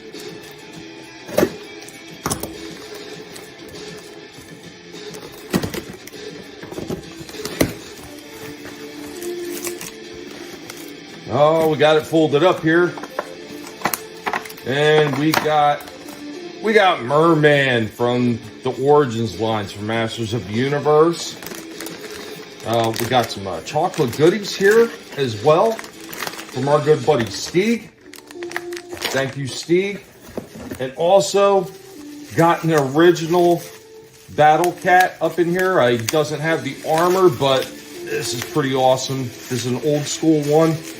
And a fitting tribute for our lost friend Cringer. I did see that they have a newer Cringer one out that I'm planning on getting as well. It's part of the new Origins line. They've got a Prince Adam with a Cringer that's actually got like the cartoon accurate face, which at some point I hopefully will be able to pick up. But this is awesome. Thank you, Stieg. Guys, what do you think about these? Nice to have this one finally in the collection. Hell yeah, man. Those look great. And also, thank you, Trina. Trina had to redirect the package to me. Thank you as well. Oh, no problem. I'm going to have to pay you back for that somehow. No. You have a Battle Cat too? Nice, Gassoy. Yeah, I was actually, because Stieg wasn't 100% sure if this one was legit, because we were looking up and he said he couldn't seem to find the stamping anywhere on it. So I did my sleuthing. I know there's always a few places they hide stuff, and one of the spots on Battle Cat I wasn't expecting the stamping to be was all the way up on the inside, underside, underneath on the inside of his thigh, like all the way up the top. I had to use a flashlight and a magnifying glass to see it. but Oh, it's wow. got the Mattel 1983 stamping. So this is like a second wave of Battle Cat being released, because the first one would have had the 81, 82 stamping.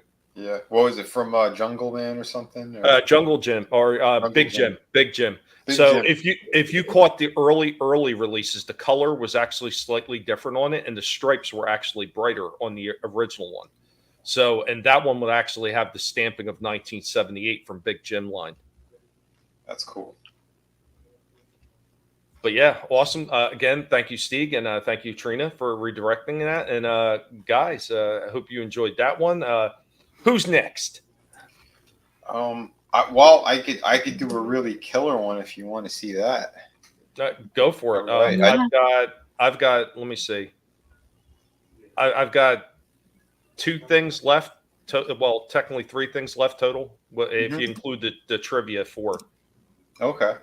Well, all right. I'll just pull the trigger on this guy because yeah, this is like the last one that I have. We could probably talk about other stuff too, but this guy was substantial. This was one hell of a beautiful piece and a companion piece to last week's figure. Could you guess who it is? Tommy, could you guess who it is?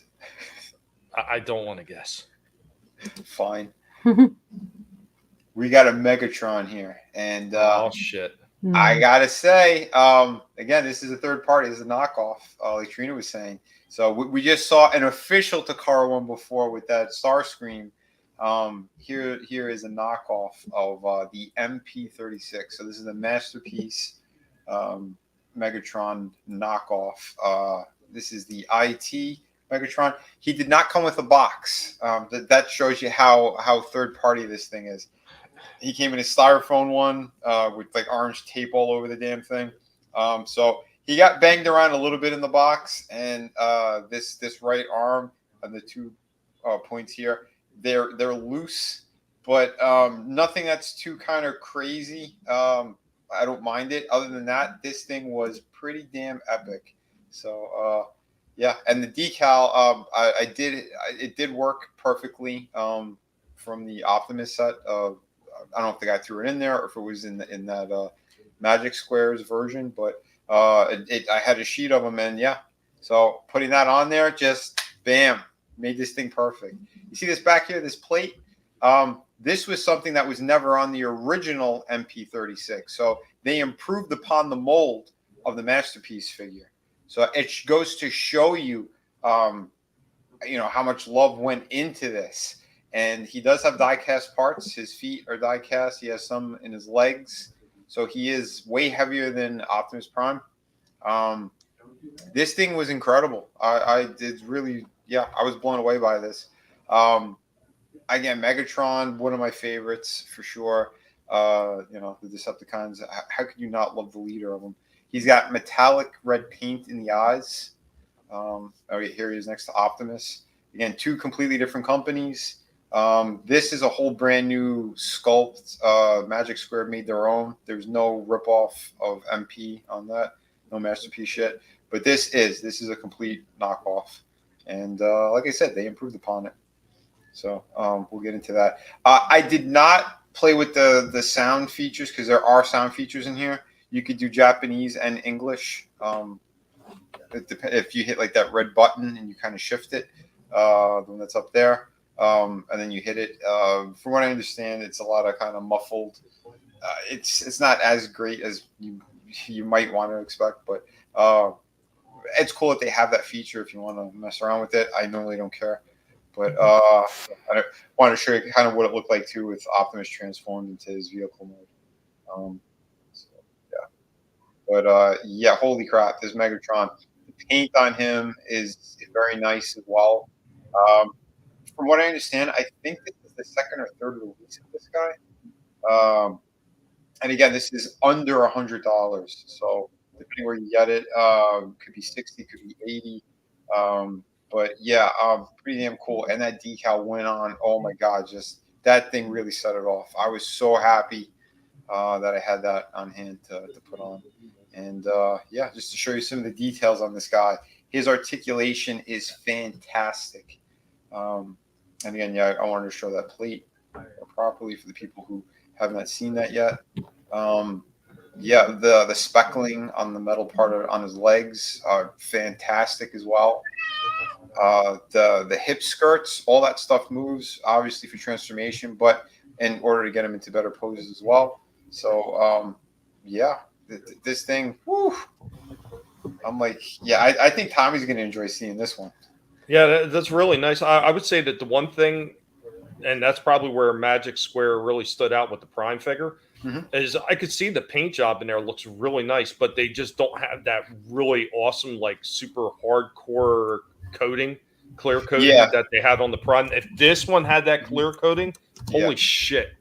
Yeah, this could have really kicked it up to another level completely. Because even if they did what they did on his legs, because there is like there's flaking in that metal and like the paint that they did on there.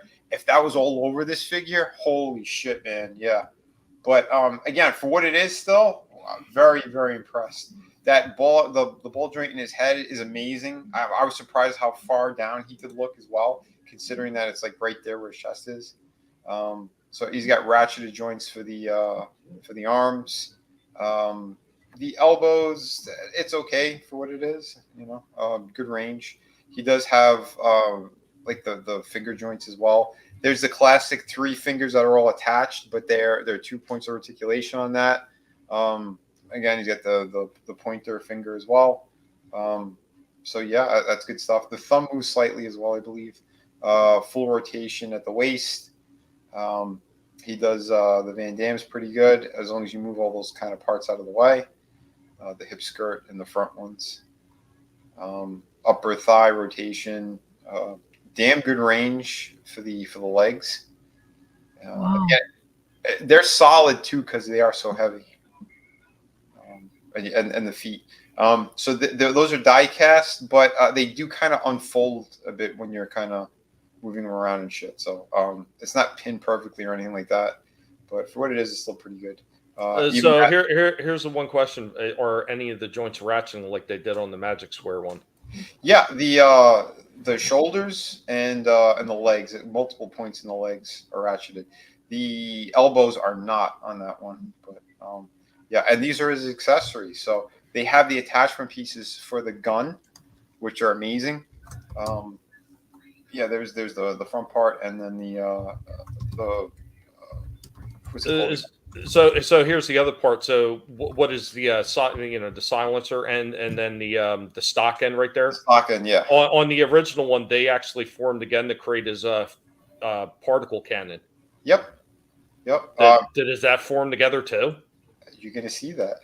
Nice. Yeah, they went above and beyond. I was surprised. I was very surprised.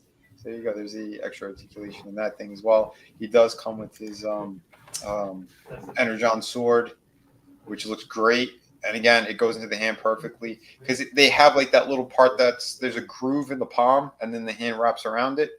Same with his little blaster there. And see, that's really cool. Like that little mini one I got, it came with that same blaster and the same Energon sword. Yeah. Both of which were seen in 1986 movie because that's the blaster he's holding Hot Rod. He's holding Hot Rod at the time in a freaking headlock, and he shoots with that blaster. So. Yep. And the helmet too. There you go. What's the name of the key again? Was it Sigma? That's the key to Vector Sigma. Vector Sigma. That's it. I fucked it up during the thing, but you can correct me later on that. But yeah, no, it's amazing. This piece, holy crap!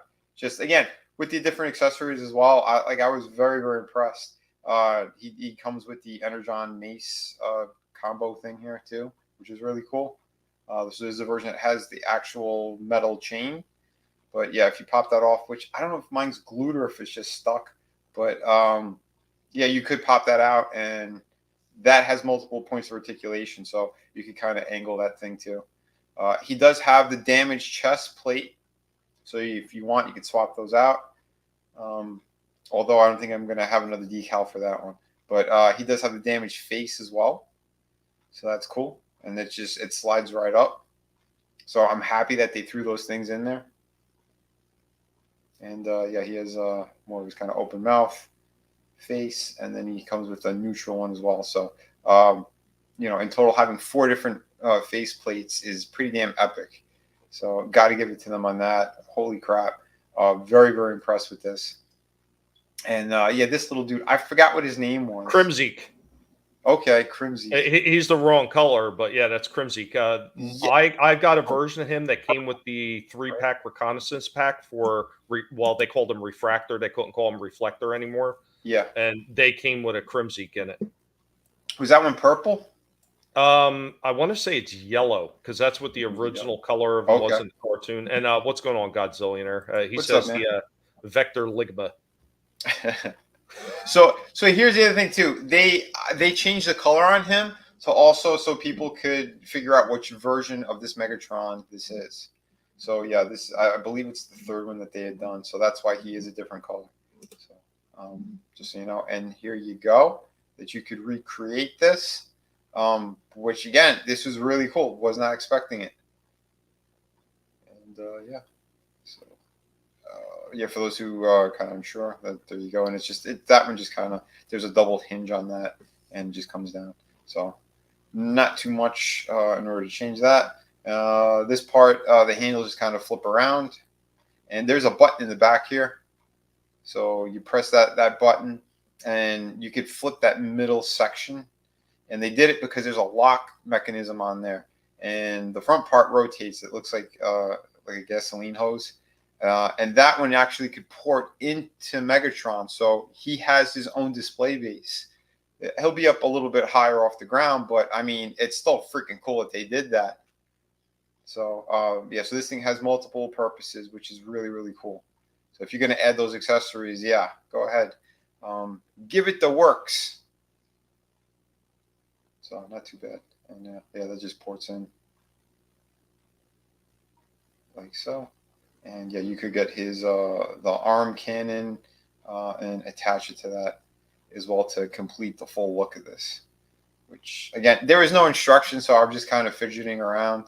I don't know how accurate or it was to the original, but because I do remember that as well. And yeah, like I said, there was no instructions for this, so it's kind of figure it out and slide things Well, over. no, that's pretty cool with that hinge part right there. So on the original one, the actual back end of that silencer would completely just pop off, and you would actually put it down on the underneath because it had a spot underneath the front barrel of the silencer that it would just plug in. Mm-hmm. So the fact that this one just hinged down, that's just an easy way to keep it from, you know, parts getting lost or whatever. It's just all one part of one unit. That's pretty cool.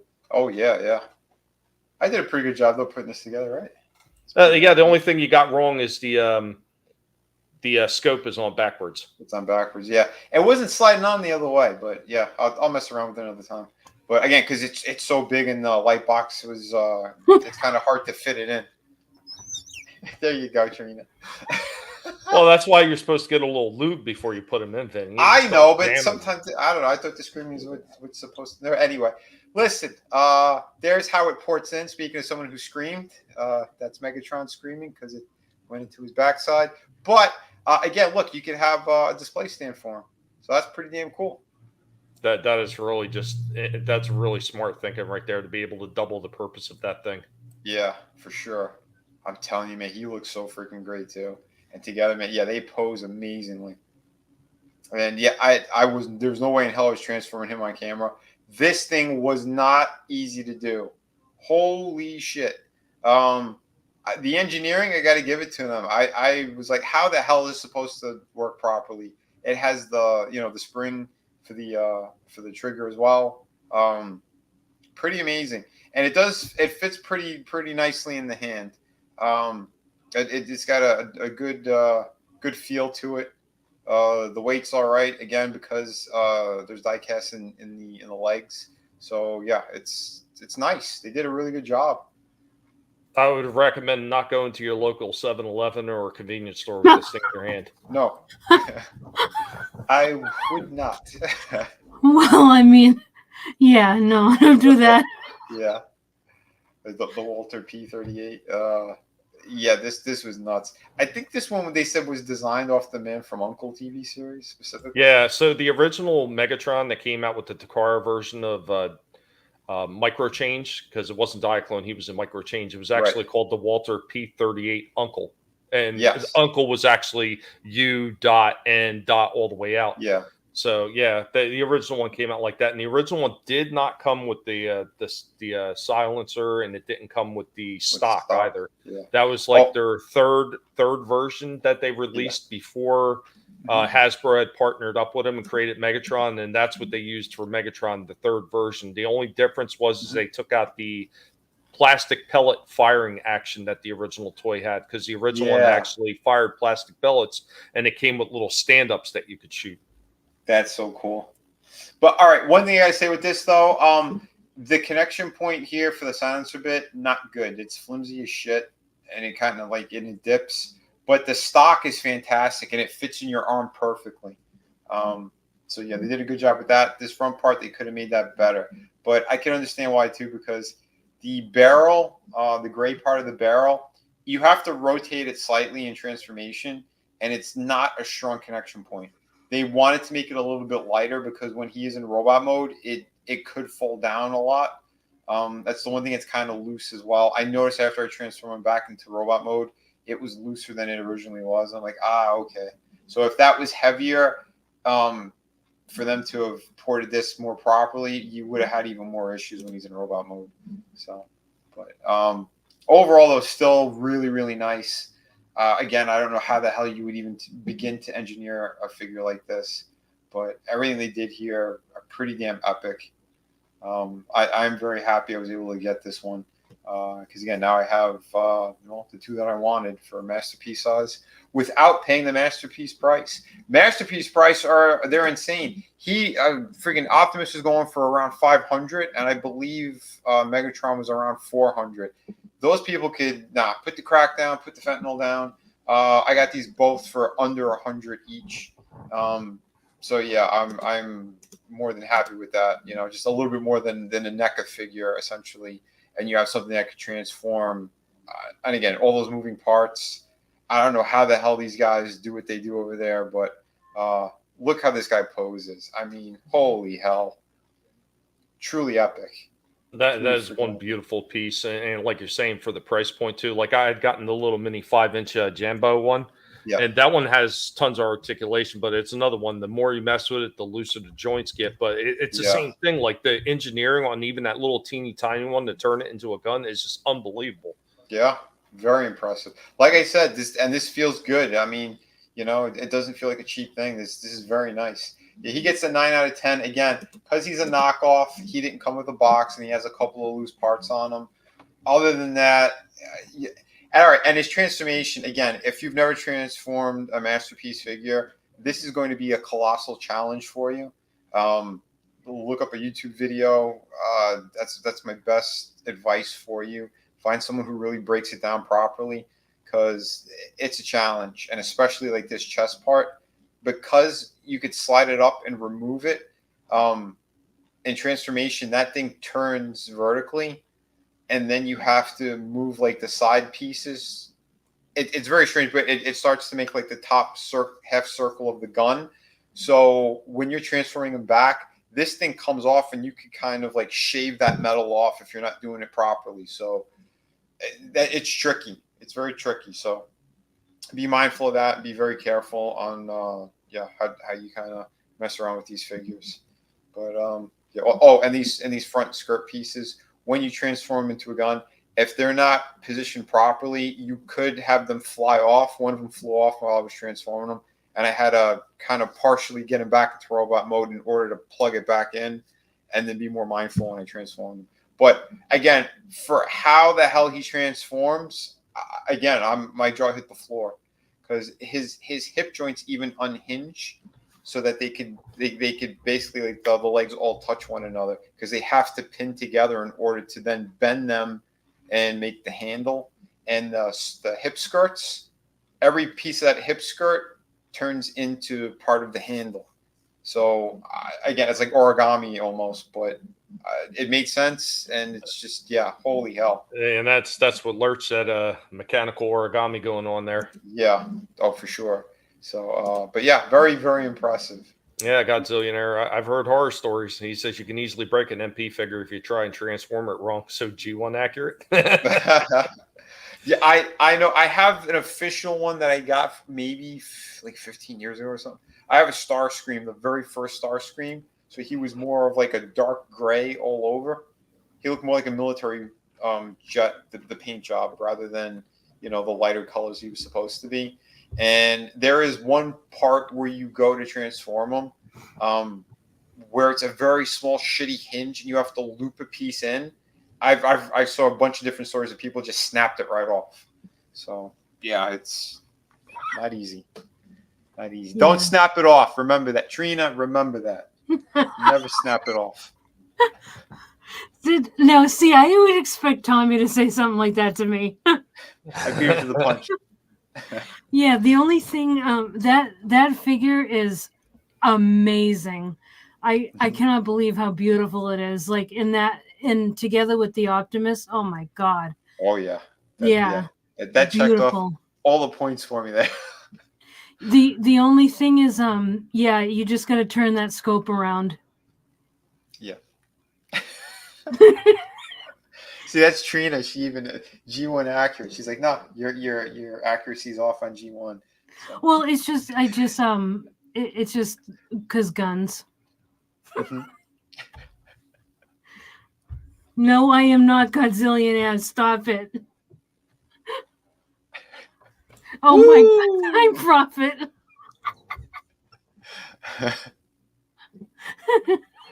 Oh shit. Technically, shouldn't he have been able to go into Devastator's hands when he's a gun? Like that would have made more sense. And technically, I mean, with the mass displacement that they they came up with for the reason why all these guys shrink, because even Starscream shrinks from a jet form. Because if you ever seen the size of the F-15 Douglas that he's supposed to be as compared to Prime as a tractor trailer, there's no comparison between the size. The jet is 10 times bigger. So he shrinks down a little bit when he turns into a robot.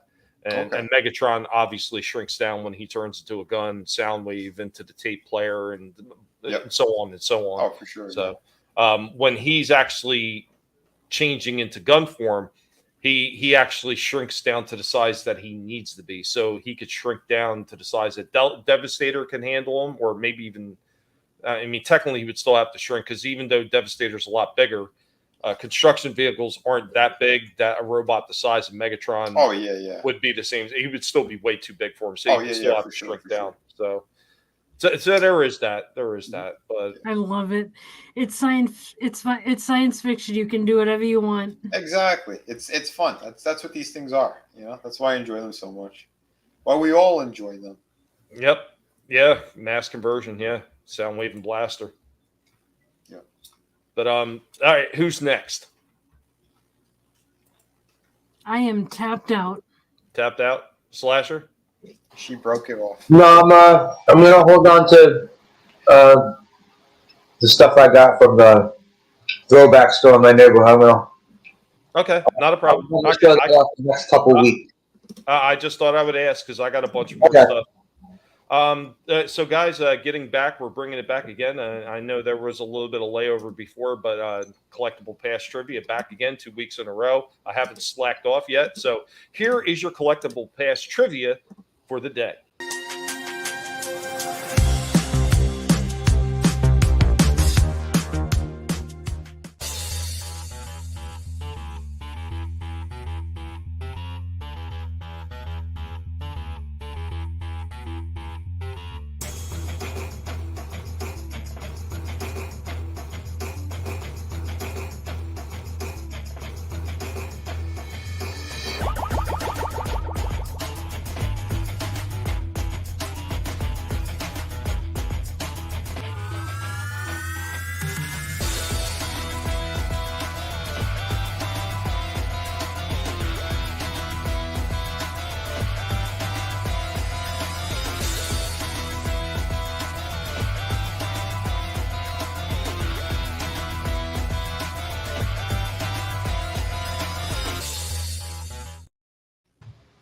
I had a feeling it might have been Diaclone. Yep, it was Diaclone. Lurch, you were way off because those guys came out in '85. Yeah, they were part of Bukuten as part of the Robo Attack, or what is it, Diaclone Attack robots. So on the older versions of them, if you got lucky enough to find one of them from Diaclone, it would have this little sticker on it that said DAR on the wings for Diaclone Attack Robot. And the Bukuten is Blast Flip, broken down into English. So a little bit of a Transformer trivia right there for you, as obviously what I'm getting into next is going to be Transformers related. So here we go with my next one.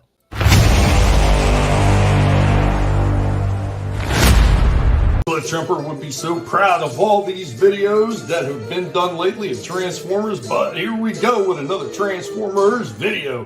Transformers, the movie studio series 86. We got Junkion Scrappy. This is another awesome addition to the Junkion collection we are getting now with the Transformers studio series from the movie. Absolute excellent stuff. All coming out right around the time of this year 40th anniversary. No better time to be a Transformer fan and start collecting and finding all these wonderful figures that we wish we could have got years ago.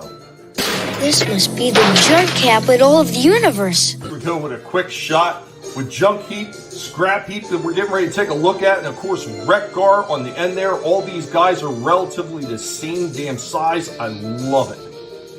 Offer expires while you wait. Operators are standing by. Real quick, I'll bring out some of the other Junkions that I have, and you can see this is where you start getting that crazy scaling, the size differences. So, forward, avanti, and I go for the gusto. Here we go, right out of the box. We have Scrap Heap. This one is very much like the other two Junkions, Wreck-Gar and Junk Heap. He's got a lot of reuse. The top of the legs and everything, and the bottom of the waist. The funny thing is where Wreck-Gar and Scrappy both had this center abdomen piece that was transferred over. This one doesn't. This one is a completely different design with that, and the waist is not quite as sloppy as it was on Wreck-Gar and Junk Heap. So that's pretty cool, but a lot of the stuff coming down to the legs is very similar. I think there's a slight change right here with the molding, and the arms are pretty much the same. But yeah, the shoulders are redesigned, the chest is completely redesigned, of course, a completely different redesigned head, and I even believe the front end of the motorcycle is a completely different design. But let's go ahead, we'll get out some more of his accessories and put him in some action poses. Don't look behind door number 2, Monty. It's time to play. End of the line, my Valentine. The Transformers will return after these messages. Those are pretty neat. Mm-hmm. Yeah, I love the freaking Junkions. It always bugged me that the only one we ever got back in the day was just Wreck-Gar, and it's nice. And I know in the Generations line they released another Junkion, and I believe it was, I think it was Junk Heap. I don't think it was Scrap Heap. But I mean, now they're releasing all these different ones. It's pretty freaking cool. Yeah, that I'll give Hasbro for sure. Once they start on that type of stuff, they keep going with it. So, yeah, because I didn't think they would be making all that stuff. Is there any color that hasn't been used on a Transformer? No, I can't think of a single color that hasn't been used at some point, even to a moderate. I was gonna say even different shades have been used. I haven't seen plaid on the Transformers figure. Well, the colors would be platter in there. Maybe different plots, but they've been in there. But let's get into the second part of this so we can get an overall view of what you guys think about this once I start putting them in action poses and, of course, transform them. Really did enjoy this one. I enjoyed the other two, too, as well. You know, Junk Heap and Wreck-Gar, both excellent figures. A little bit on... Oh, go ahead. No, I was saying if you enjoy it too much, you're going to go blind and get hairy palms. No. That's like that's the type of girls you're interested in, Vinnie. No, I'm not. That's Papa Cotton. Hey, I didn't say it. Somebody in the chat said, "Man, Somebody in the chat was being bad." A black Transformer? Yes, there has. There's been plenty of them. Colored black.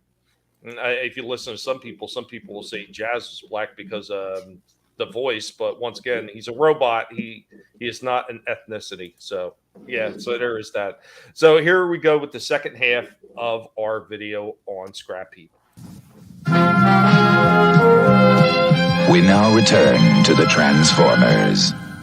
Go with Scrap Heap in a bit of a kneeling position, showing off some of the articulation. Of course, the same as the other ones, the knee joint, got the rockers down the feet, got a little bit of pivot as well. He's got the turn at the bicep. He's got a decent elbow cut right there. His hands do turn. He has a waist turn. And, of course, he has some movement with the ball that's in the head. And, of course, we've got his tires ported onto his arms. And let's go ahead with the next one.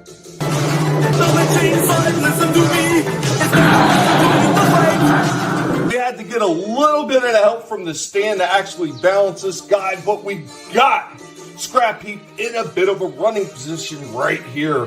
Pretty damn cool. He does come with a blaster, unlike Wreck-Gar and Junk Heap. It's not hard to knock him down. It's getting him to stay down that's the trick.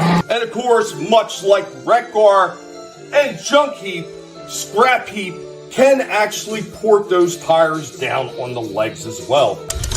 You check in, but you don't check out. Here we go with Scrap Heap in his Junkion motorcycle form.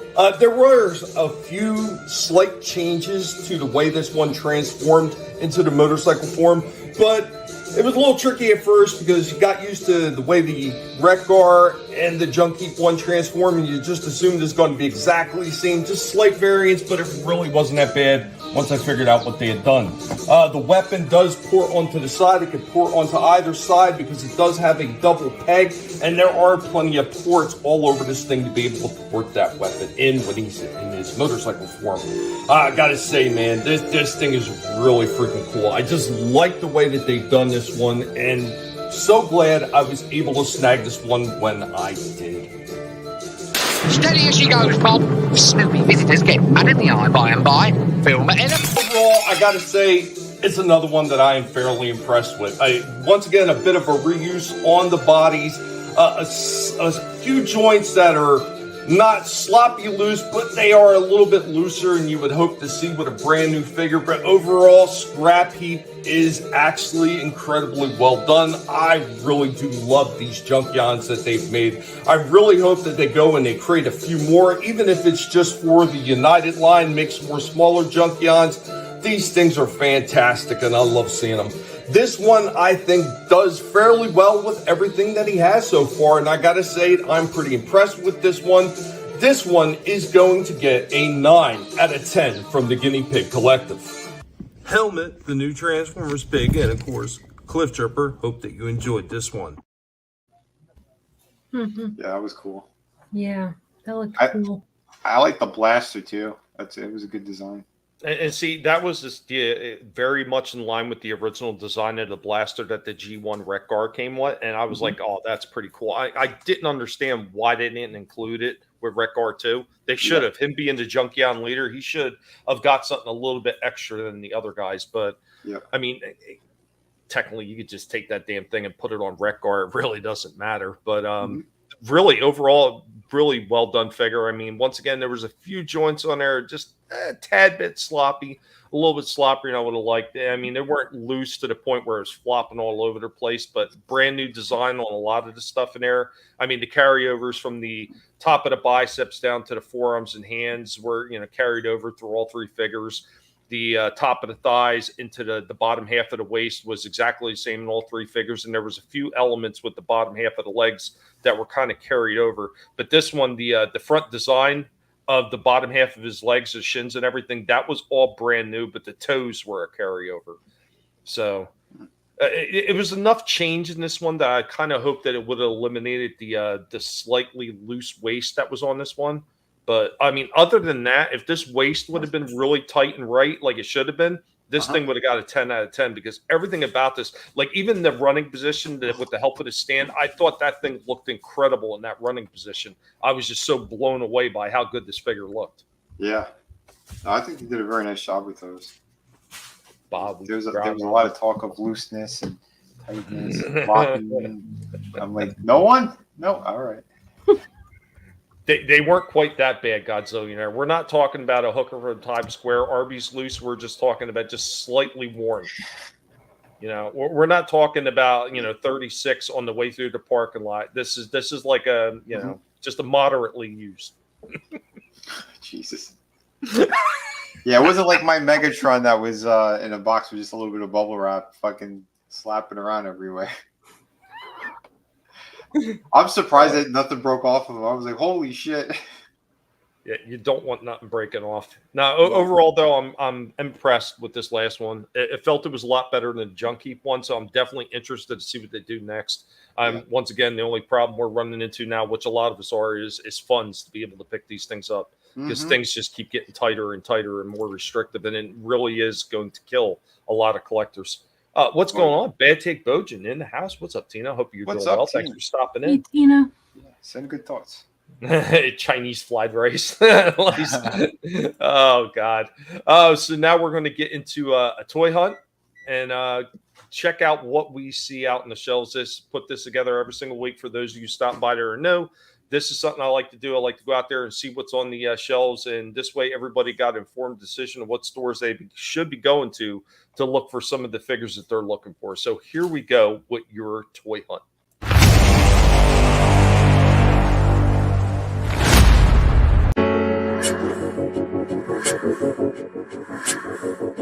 And then let's look at the joke of Marvel figures. I've been saying it over and over again. A lot of this stuff is not getting restocked. Just bare shelves.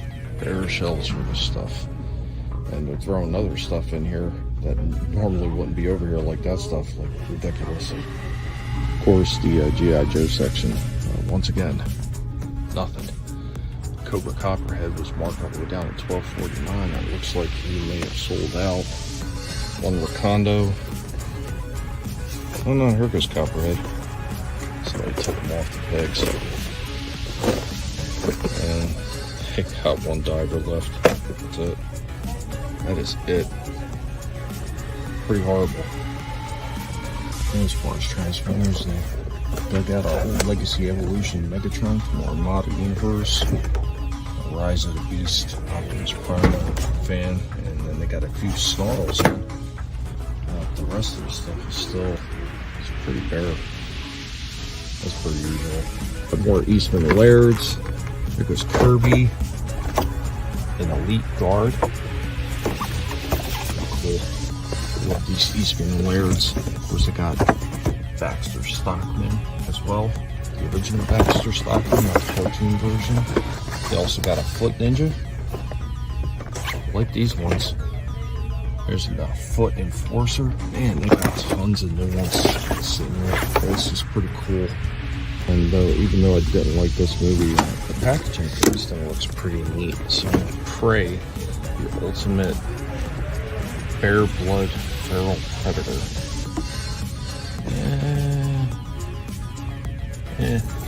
Sigh.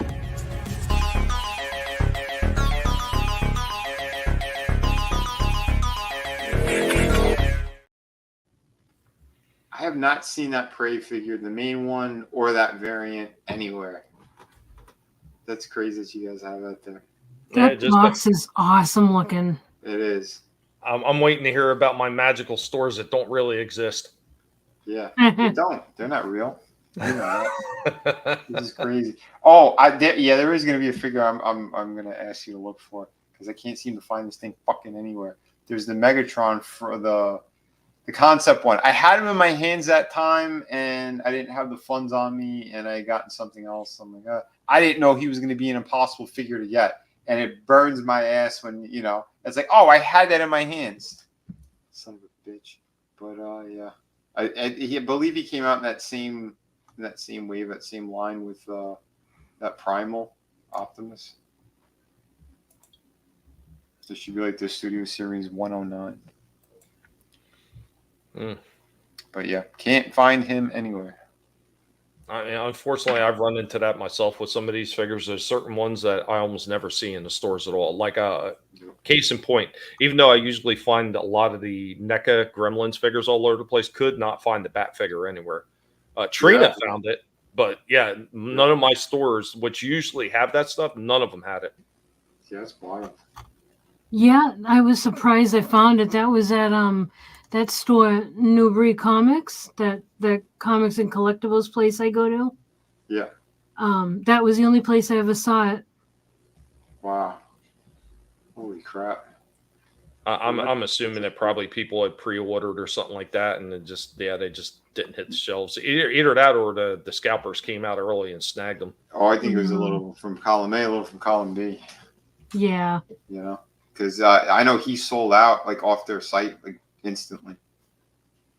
It was a pretty nice figure. I mean, I don't think it was one of their best. I would definitely say the Mohawk Spider Gremlin was by far their best larger Gremlin figure they did. Yeah, that looked really good. I was tempted at one point, but I'm like, I had no issues with it. So yeah. Oh, I know. It's just like that can of worms for space, money.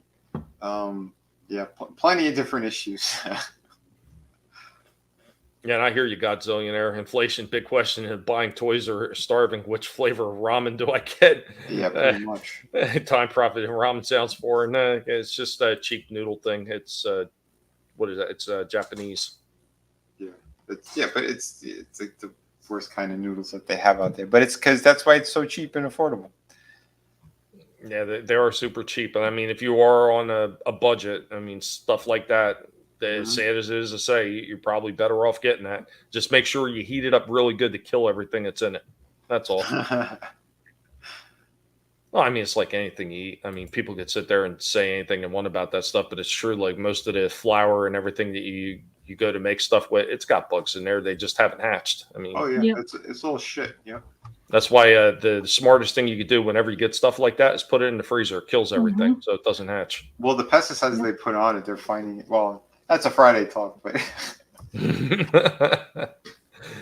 but yeah. Did you have anything else to talk about before I get into my very last one, which is a collector's conundrum?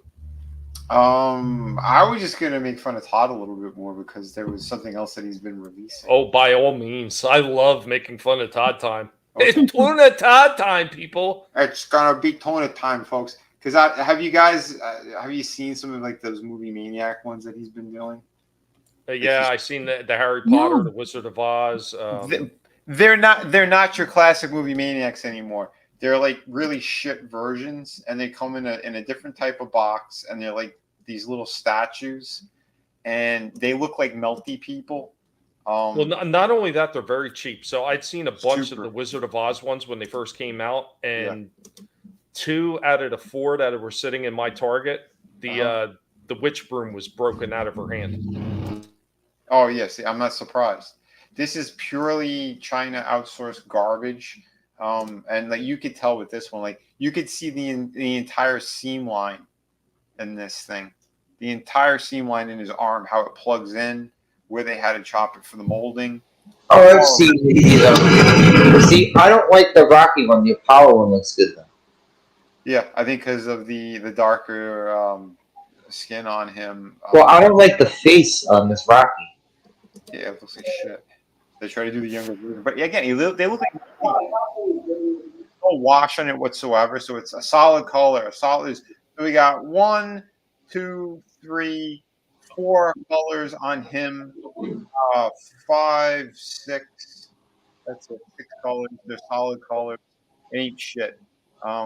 This is them just trying to cut corners. Oh yeah, look, someone want to put that on a shelf. These look like shit, and they had to use Photoshop over here to try to cut out to blend out the seam line. They didn't even do that properly. It looks like shit to me. They look really, really bad, and then they're super limited too because they weren't selling anymore. Did you bring up the Apollo one? Yeah, I'll go to that in a second. I was gonna say another example of like how freaking bad these look. Like this Neo, what a piece of shit this thing is. It doesn't look anything like him. Nope, and his whole body looks short and stumpy as well. Yeah, it's terrible. Yeah, I have the old the 2-piece that you put together where it's Neo, like you put him on the little peg. So it looks like he's flying towards Agent Smith. Yeah. Like those are good because those are actually sculpted. These aren't. This is all digital shit, and then China just craps it out in one of their machines. Like there's no thought or anything put into it, and you can tell how badly these things sell because they originally they were I think like limited to like I think 15,000, and now they cut this one down to 8,500. There's another one, the Trinity. They cut her down to 5,000, I think. Can you show her? Well, after this one, could you show her? Oh yeah, we'll do. Yeah, see that Apollo looks so much better. It looks better, but the face is still off. There's still shit that's just terrible. The legs are horrible. Dude, he was more cut than a freaking He-Man figure. You could see some of it up there, but like on the bottom, it was so soft and weak on it. I don't know. I think what do you call it? Naked. I don't know. I like them. I like this one. I don't like the Rocky one, but I like this one. Yeah, I think NECA did a better job when they made those figures than when they made the Rocky figures. Oh yeah, the one with him and Drago, where you can change the head and Rocky's spitting out blood. Like, yep. They made Apollo as well. They did. Awesome. They did a whole bunch of them. They were incredible. That's when Toys R Us was still around because I was waiting for the sale and then they had already disappeared. Because at the time money was even tighter, I couldn't get them. But yeah, those are beautiful. And what's going on, Decepticon? Good to see you. And Lurch said, yeah, Vinnie Art, I'm sorry that when you grew up and met your heroes, you realized they were all idiots like Todd McFarlane. Yeah. Well, not all of them were bad, but Todd was just, you can kind of see, though, I mean, even as a kid, I kind of made fun of him when I heard him speaking on those tapes. I remember I was like freaking, it was like 12 or something. I was listening to it. I was watching that tape of how he was drawing this thing. And my mother goes, "Oh my God, what is that horrible voice that I hear? What is that?" I'm like, "That's Todd McFarlane." It's like, da, da. I don't know. Oh, shit. Nice, Decepticon. What's that? He said he had a $300 Enchanted card today. Oh, nice. Very nice. Awesome. Good night, Time Prophet. Have a great night. Have a good one, Time Prophet. Yeah. So here's a Trinity. She's not as bad, but that Neo was really terrible. But again, look what they did. They gave her the big jacket instead of the proper look from the first movie. They did like the last movie instead. Like, why would you do that?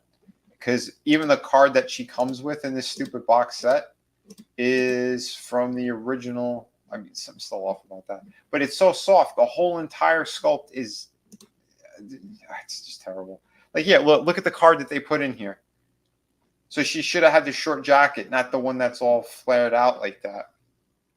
That's they screwed it up. So yeah, she's down to 5,300 pieces. Like, they know that they're not going to sell these things anymore. This is some shitty deal that they cut with Warner Brothers, and that's why they're making the figures that they're making. Well, I know the last time I'd seen like the Wicked Witch and a few of the other ones at Target, they were marked all the way down to something like $15 or something like that, and they were still just sitting there. Yeah. Yeah. Oh my God. Was this the one? Yeah, I think we saw this one in the store the other day, Frankie and I. Was like, who the hell would buy this shit? The Hangover one, and it looks awful. This looks god awful. Who would want that? That looks like something that we can't say on YouTube. Let's just say if he was driving a white van, right? That's like, I mean, come on, this is Galifianakis. This isn't. Anyway, but and the choices are so stupid too of the things that they made. Like, I think you have the Dazed and Confused Matthew McConaughey. Like. He actually looks halfway decent compared to the other ones, but like, why? Why would you make a figure of this?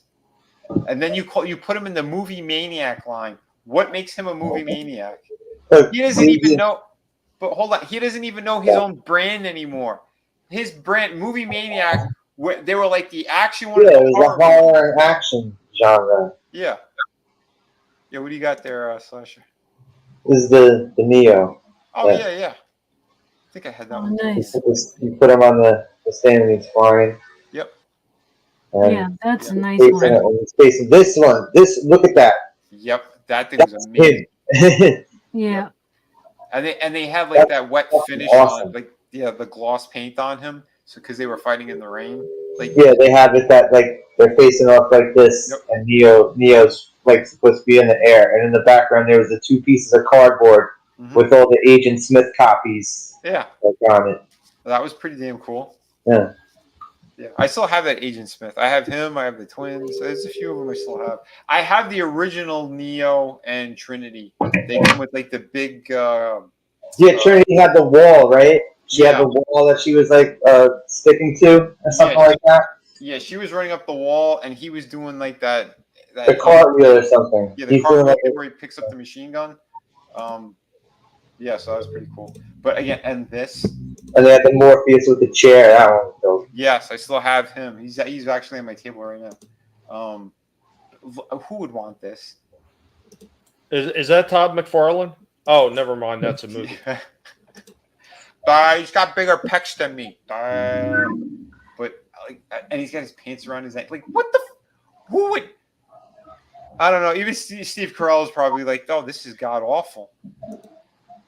So yeah, there's your. I mean, it just doesn't look like the faces are off. Everything's off. It's shit. It's just the cheapest crap, and that's the problem. That's what happens when you outsource to China, and then you have these licenses, and it's just like, yeah, we got a license. Let's make some stuff. It's like, what? There's no thought or care put into any of it. And like I said, Movie Maniacs were not supposed to be comedy movies or anything like that. Yeah, remember they all came with the mini poster with the stand in the background that was made out of like pieces of like spine and like skeletons. Yep, all that great stuff. That's what Movie Maniacs were. They were Candyman. They were like your aliens, horror movies like that. Yeah, Pumpkinhead. There's so many cool different things. Well, they did have something that was technically. Well, I mean, I guess it technically be considered horror, but the Crow made sense. Yeah, the Crow, but still it kind of fits in with the Movie Maniac, just like Aliens. Aliens fits in with that. No? Yeah, I mean that. Yeah, one was a gothic thing, and I mean, again, he killed those people. He got his revenge. I mean, I would consider that being like a maniac. So yeah, they started doing weird shit like Shaft, and it's like, why would you do Shaft? Like that's so. Tommy, wasn't that Joy's playset Movie Maniacs? Yes, it was, and I was that was the one that got stolen from me, and I had the bloody version too. I have the Aliens one. I have the Aliens one. It's in pieces with the chest burster. You press the button on the back, and it comes through the chest. Mm-hmm. Yeah, these are the freaking Movie Maniacs. I mean, this is what you want. No, I used to have all those damn things. Yeah, all of them. The only one I got now is the one that my mother had, and that's that Psycho one that's sitting there on the right-hand side in the bottom. Oh, yeah. I have the Fly somewhere. Even though he's in that form for the last 30 seconds of the movie, they made a figure. Wow. The Jeff Goldblum version of the Fly. Yeah. Oh, yeah, here's one of the original thing stuff. I forgot that they did some. It was pretty terrible, though.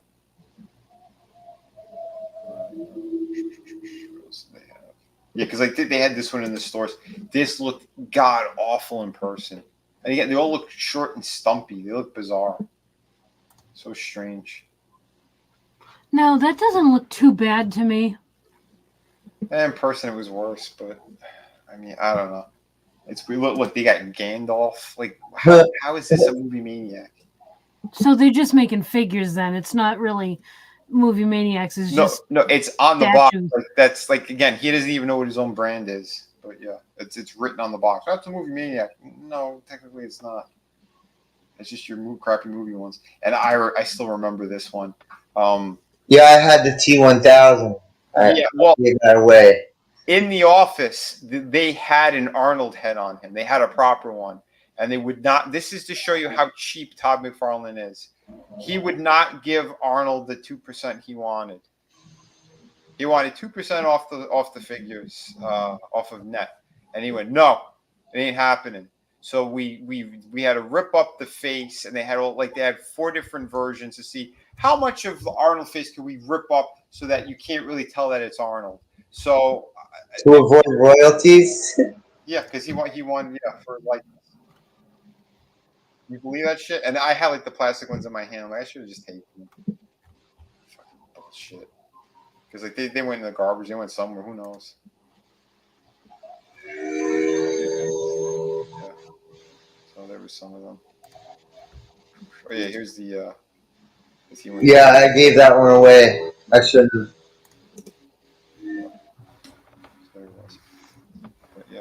there you go. So yeah, that's why I thought I'd take some more jabs over at the old McFarlane. Nah, screw him, freaking bastard. Hey, he's not about the artist anymore. Once he went, the person who's gonna win the art contest is gonna be digital paint. Well, oh, really? In your rules, it doesn't say. Sorry. No, it's understandable. And a lot of people bitched at him about that shit. People like him don't care, and that's why his company is floundering right now. That's why I put up shorts on there, like for some of the toy hunt stuff, which I probably won't be able to show here until much later on because I'm going through the list of all the stuff that I've already filmed on the toy shelves. But when I was in the store looking it over, like a lot of that stuff, or maybe I did show it off. A lot of the McFarlane stuff was all being clearanced out, all of it, because they can't sell it. Mm-hmm. Nobody wants to buy this shit anymore. They're tired of it. The shit that's flying off the shelves that are Todd related are still a lot of the DC stuff, and the really really good ones that he did, he makes them platinum edition or gold edition, so you can't find them, or they're like they're basically chase figures. Like, what is the point of that? But yet you'll go to a store and you'll see like 1,000 different Flash figures sitting there that no one wants to buy. Ridiculous. Just trash. That's what it is. Who the fuck would want an Ezra Miller figurine? Well, not just that. I've seen with Jay Garrick. There's a bunch of different ones. Anyone Flash related? Okay. Yeah. I mean, I'm seeing all sorts of shit. I see maybe 4 or 5 different versions of Aquaman, the movie one, the classic comic book one, which has the same exact body as the movie one with a different head and a different accessory. They reuse parts consistently. So, and it looks so cheap. And those joints are getting really ridiculous and ugly to look at. When you have multiple lines of figures coming out from all these different companies, including, again, like the Marvel shit, where they're doing the injection molding, so there's pinless joints everywhere. Okay, so they're stepping it up, but yet we still have these really old giant holes going through the legs on 2 different parts, and the elbow 2 different parts. It's like, what? And they look like robot joints on top of it. You know, and it's a weaker joint, mind you, because you're putting a pin through it. So the plastic is even flimsier. When it's injection molding, it's more solid. That's why even like the female figures are doing double joints now for the what do you call it? G.I. Joe Classifieds and the Marvel Legends, because now they could actually hold a proper pose without being, flimsy and break. Vinnie, there's something in the private chat you need to see. Oh yeah. You're wheezing. Thank you, Trina. No, be done with your bitching. I can't. She broke it off and she threw it at us. It's terrible. Go ahead. But I'm going to get into my last. Out. I'm going to get into the last video of the day. It's actually the name of the stream. It's called Collector's Conundrum. Guys, let me know what you think about this mess.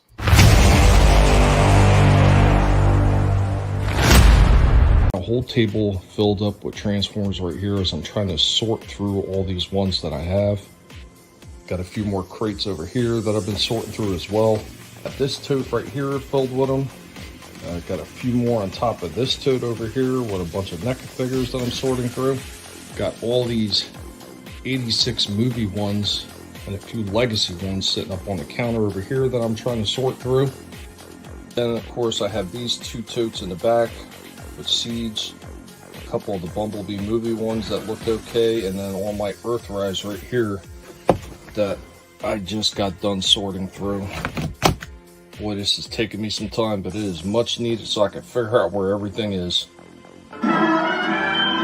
One of the things I don't get to very often is we're talking about collecting and all the stuff you wind up acquiring. I literally have so much stuff at this point. Bags of turtles because I have no containers to put it in. Some of the other figures, it just got to the point where I have no more containers to put any of these things, and they wind up stacking up. And once again, because I just don't have the room, I can't display these things properly and mess with them as often as I like to, but it just kind of is what it is. Yeah, big thing with the battle bots too, all over the damn place. Spent a lot of time the other day working over some of the new Transformers, just writing down everything I have and trying to organize all these damn things. And this is just a few of the totes. Yeah, they go down, they're 5 deep right there on this side, and then coming over, there's even more of them. And then, of course, back over here where I was showing right there, all those big giant gray storage totes in the back. There's 3 stacked up right there, all filled up with older Transformers, along with everything that's underneath this one. There's a whole bunch of Transformer stuff there. The collecting does get to be a bit much sometimes, especially when you've been collecting as long as I have. Just tons of stuff everywhere, but hardly any place to put it all. It does get to be a bit much sometimes, but yeah, I mean, this is what it is, man. When you have a passion for this stuff, sometimes it does get a little bit out of control. Maybe one of these days when the money is situated a little bit better and I can have a big giant room to display them all, I will, and boy will that be glorious.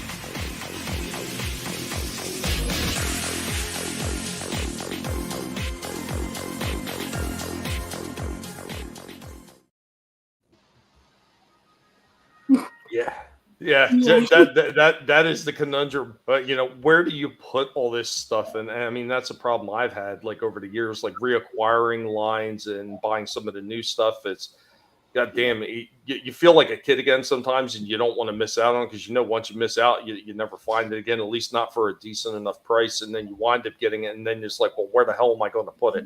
And that's kind of where I am with that room. That was just one half of the room. The other half is just as bad. Yeah. I feel your pain, brother. I feel your pain. But if I go on that, someone's going to think I'm kvetching you more. That's why I busted out Tony here. So he's looking at you with a stern face. Sumo Tony. No, this is Tony the Giant.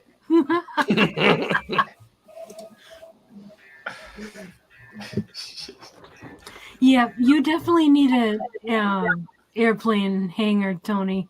I mean, Tommy. What the heck? I don't know. If Tony's that size, he might need an airplane hangar too. It's Tony in the alpaca collection.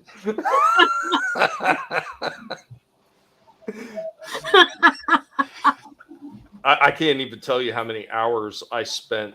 Like I literally, I started cleaning up before one of ETEP's streams, and I think was it the horror stream? I forget which one it was. So I had the stream on, and I was chatting here and there in between while I was taking breaks, and I spent that entire time from that point all the way to probably like 9 or 10 the next morning, just straightening things up and reorganizing it and marking it all down on crates so I knew where everything was, because it's such a pain in the ass, especially when I have, you know, an idea of, okay, I want to film this toy, or I want to dig this out to put it with something else that I'm filming, and trying to figure out where the hell it is in the back. So now I should not have that problem, at least on the Transformers end. I still have a lot of other figures that are just jumbled together and they're not all properly marked down. I mean, I got an idea where they are, but yeah. Well, it's good that you're like labeling the bins. Mm-hmm. Yeah, it was something that I should have been doing a long time ago. Yep. But I mean, you know how it is. You get stuff in, you try to put it the way the best you can. There's already more stuff coming in. It's like, well, shit, you don't take the time to write it all down. That's why I just, it took a whole day and did all that. I need to go through the rest of the room and start sorting through that as well, and find out all the extra stuff that I have that I don't want anymore and put that up for sale, because just the way things are right now, I'm going to have to part with some things. I mean, luckily, most of the stuff I'm going to part with is not part of my main collection, so I won't have to worry about selling them.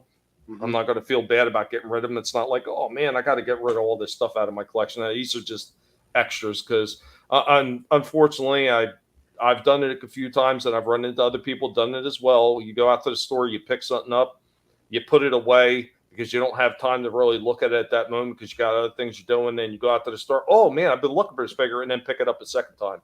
I've done that a few times and wound up with a couple copies unintentionally. So they all wind up getting put in the for sale crates when I discovered that I bought 2 of them. Wow. I am an amateur. I don't have anywhere near that. Get on it. You're saying I got a problem, is what you're saying without saying it. Thanks a lot, Trina. Also, Tommy inherited most of that grueling, like half a year dig through his dad's house. Yeah. Yeah. Oh God, yeah. And I haven't even really touched on a lot of that stuff. There's so many more things in the back. Like there's the old Star Trek Next Generation from Playmates. Like my dad had a slew of those carded, brand new. Wow. That I found, and I was like, God, I didn't even know he was collecting all those. I forgot they even made those figures until you busted out pictures of them. No, like what the pictures. Well, I mean, then they just recently, like a few years, what was that, like 3 years ago, they started putting them back out again, 3 or 4 years ago. That's when I wound up picking up the three figures that they released for the Wrath of Khan: Kirk, Spock, and Khan himself. Yep. But that is literally everything I had for tonight. Yeah. I can make fun of Todd more later if you want. I think we've already beaten that can of tuna down. It's got dents in it. Tuna Todd. Tune in next week for more Tuna Todd. More Tuna Todd. Like I said, there's a couple of things I like I said, I've been sitting on regarding his stuff because I didn't want to really give him any plugs, but there's a couple of figures that do look really nice, so you might still see one or two things I'll be reviewing.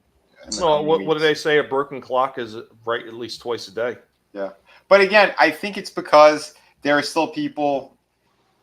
He isn't. It's not entirely all outsourced to China, but there's a good number of them. But a lot of times they will hire sculptors to do like the digital renderings, and they'll send that file over. So it'll be someone from America that's sending those images over and shit.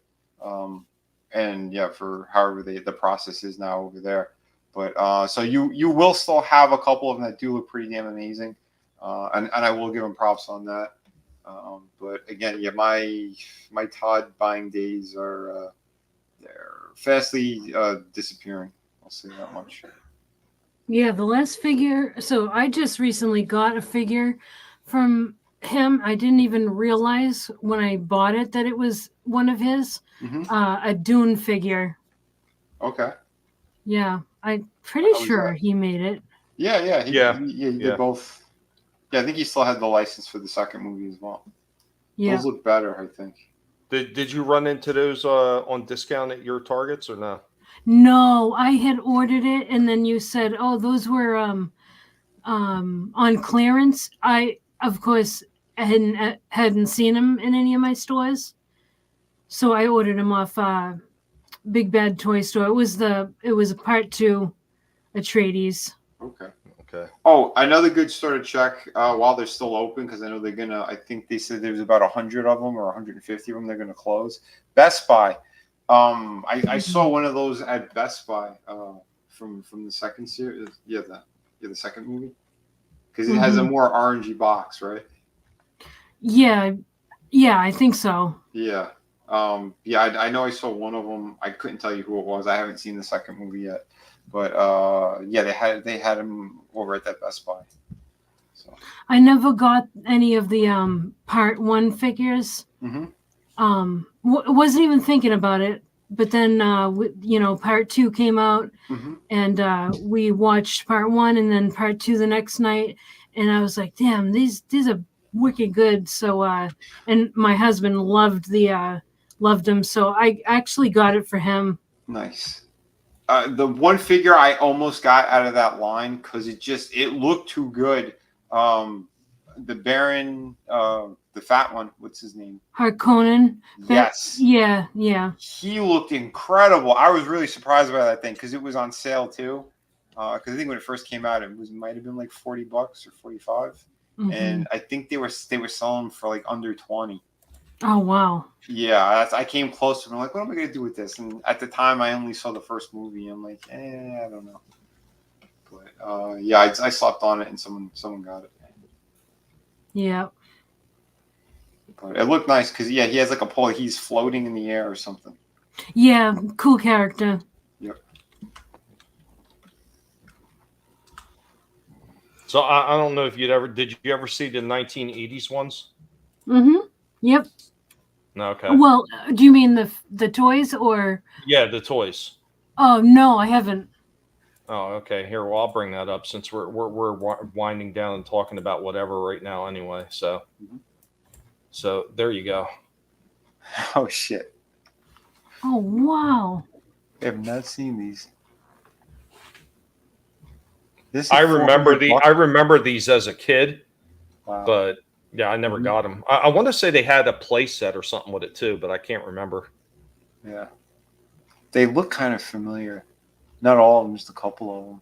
Yeah, they were by LJN. Okay.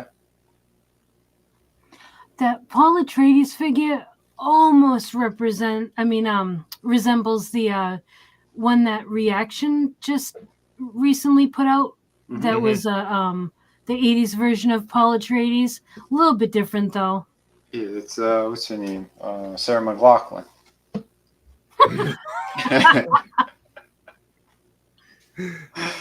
Oh shit. Yes, Lurch, the David Lynch version. Mm-hmm.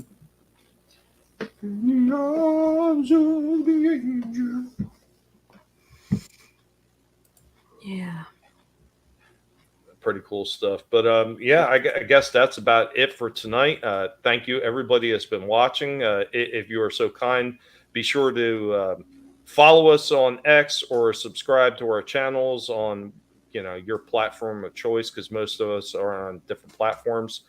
But I'm going to hand it over to everybody, and they're going to let you know what's going on or what their last thoughts are for the evening. So here we go. Hey, Prime, what do you think Megatron's gonna do to Starscream? Nothing gentle, I would say.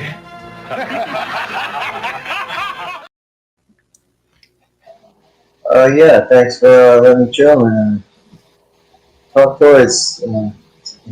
Look forward to it every week.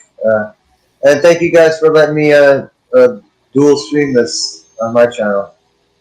Oh, yeah, of course, man. Of course. I'm just glad I was able to figure it out. And thank you again for the toy haul, Tommy.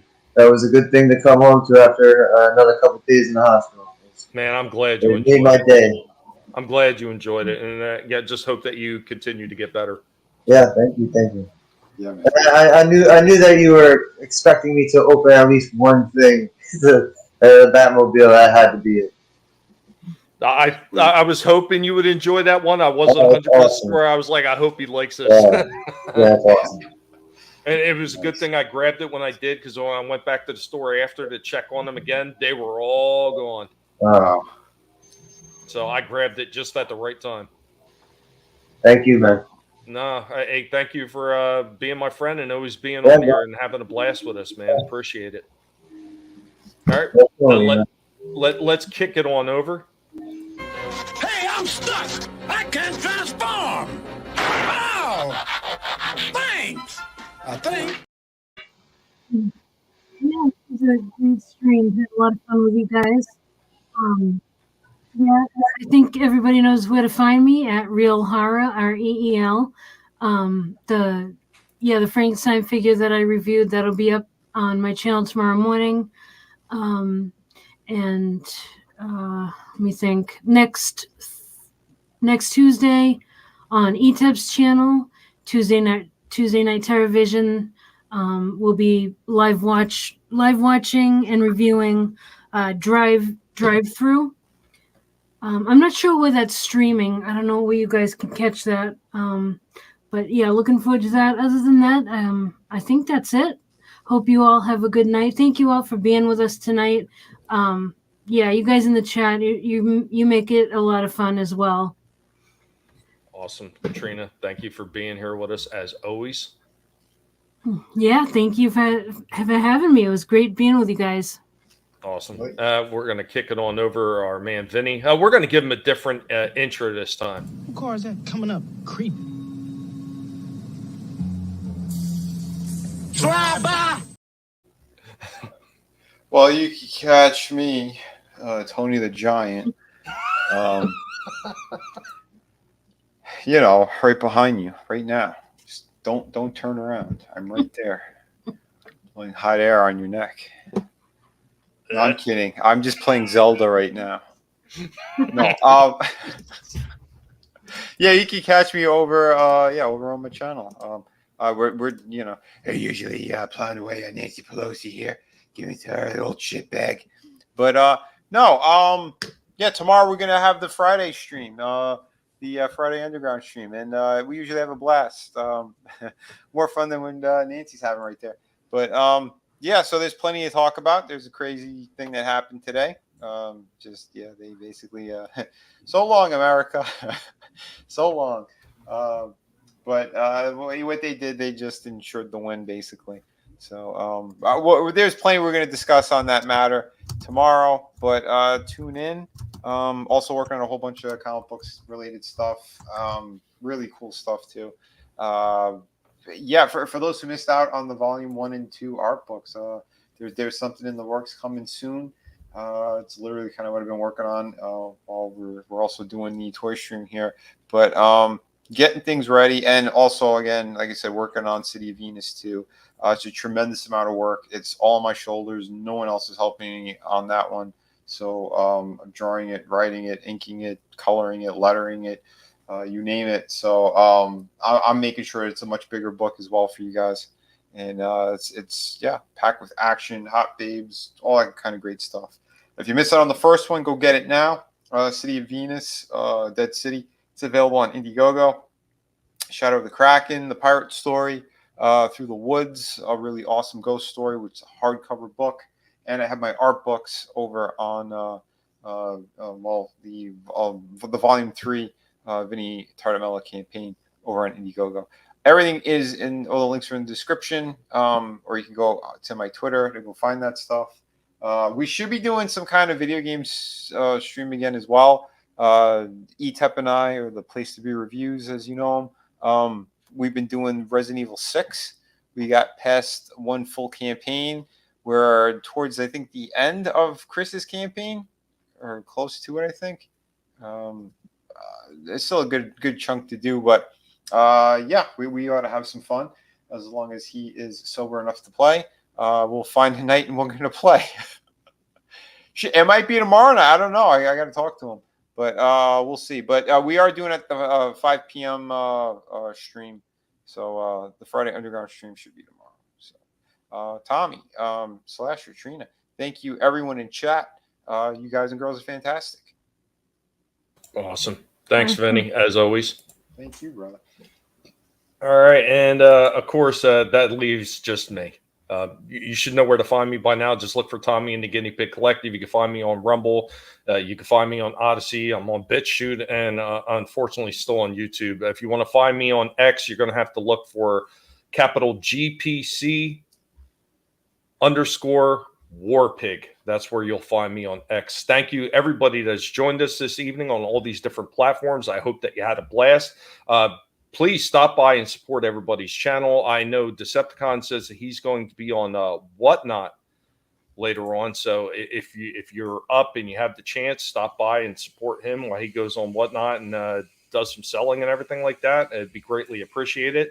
Guys, remember, never let anybody tell you what you can and can't say, what you should or should not think, because your silence and your compliance gives consent, and we will catch you next time. Have a good one. Later, y'all. You better run, Mojito. You what? I thought you said don't move. That was before. Now, you run. Adios, amigo.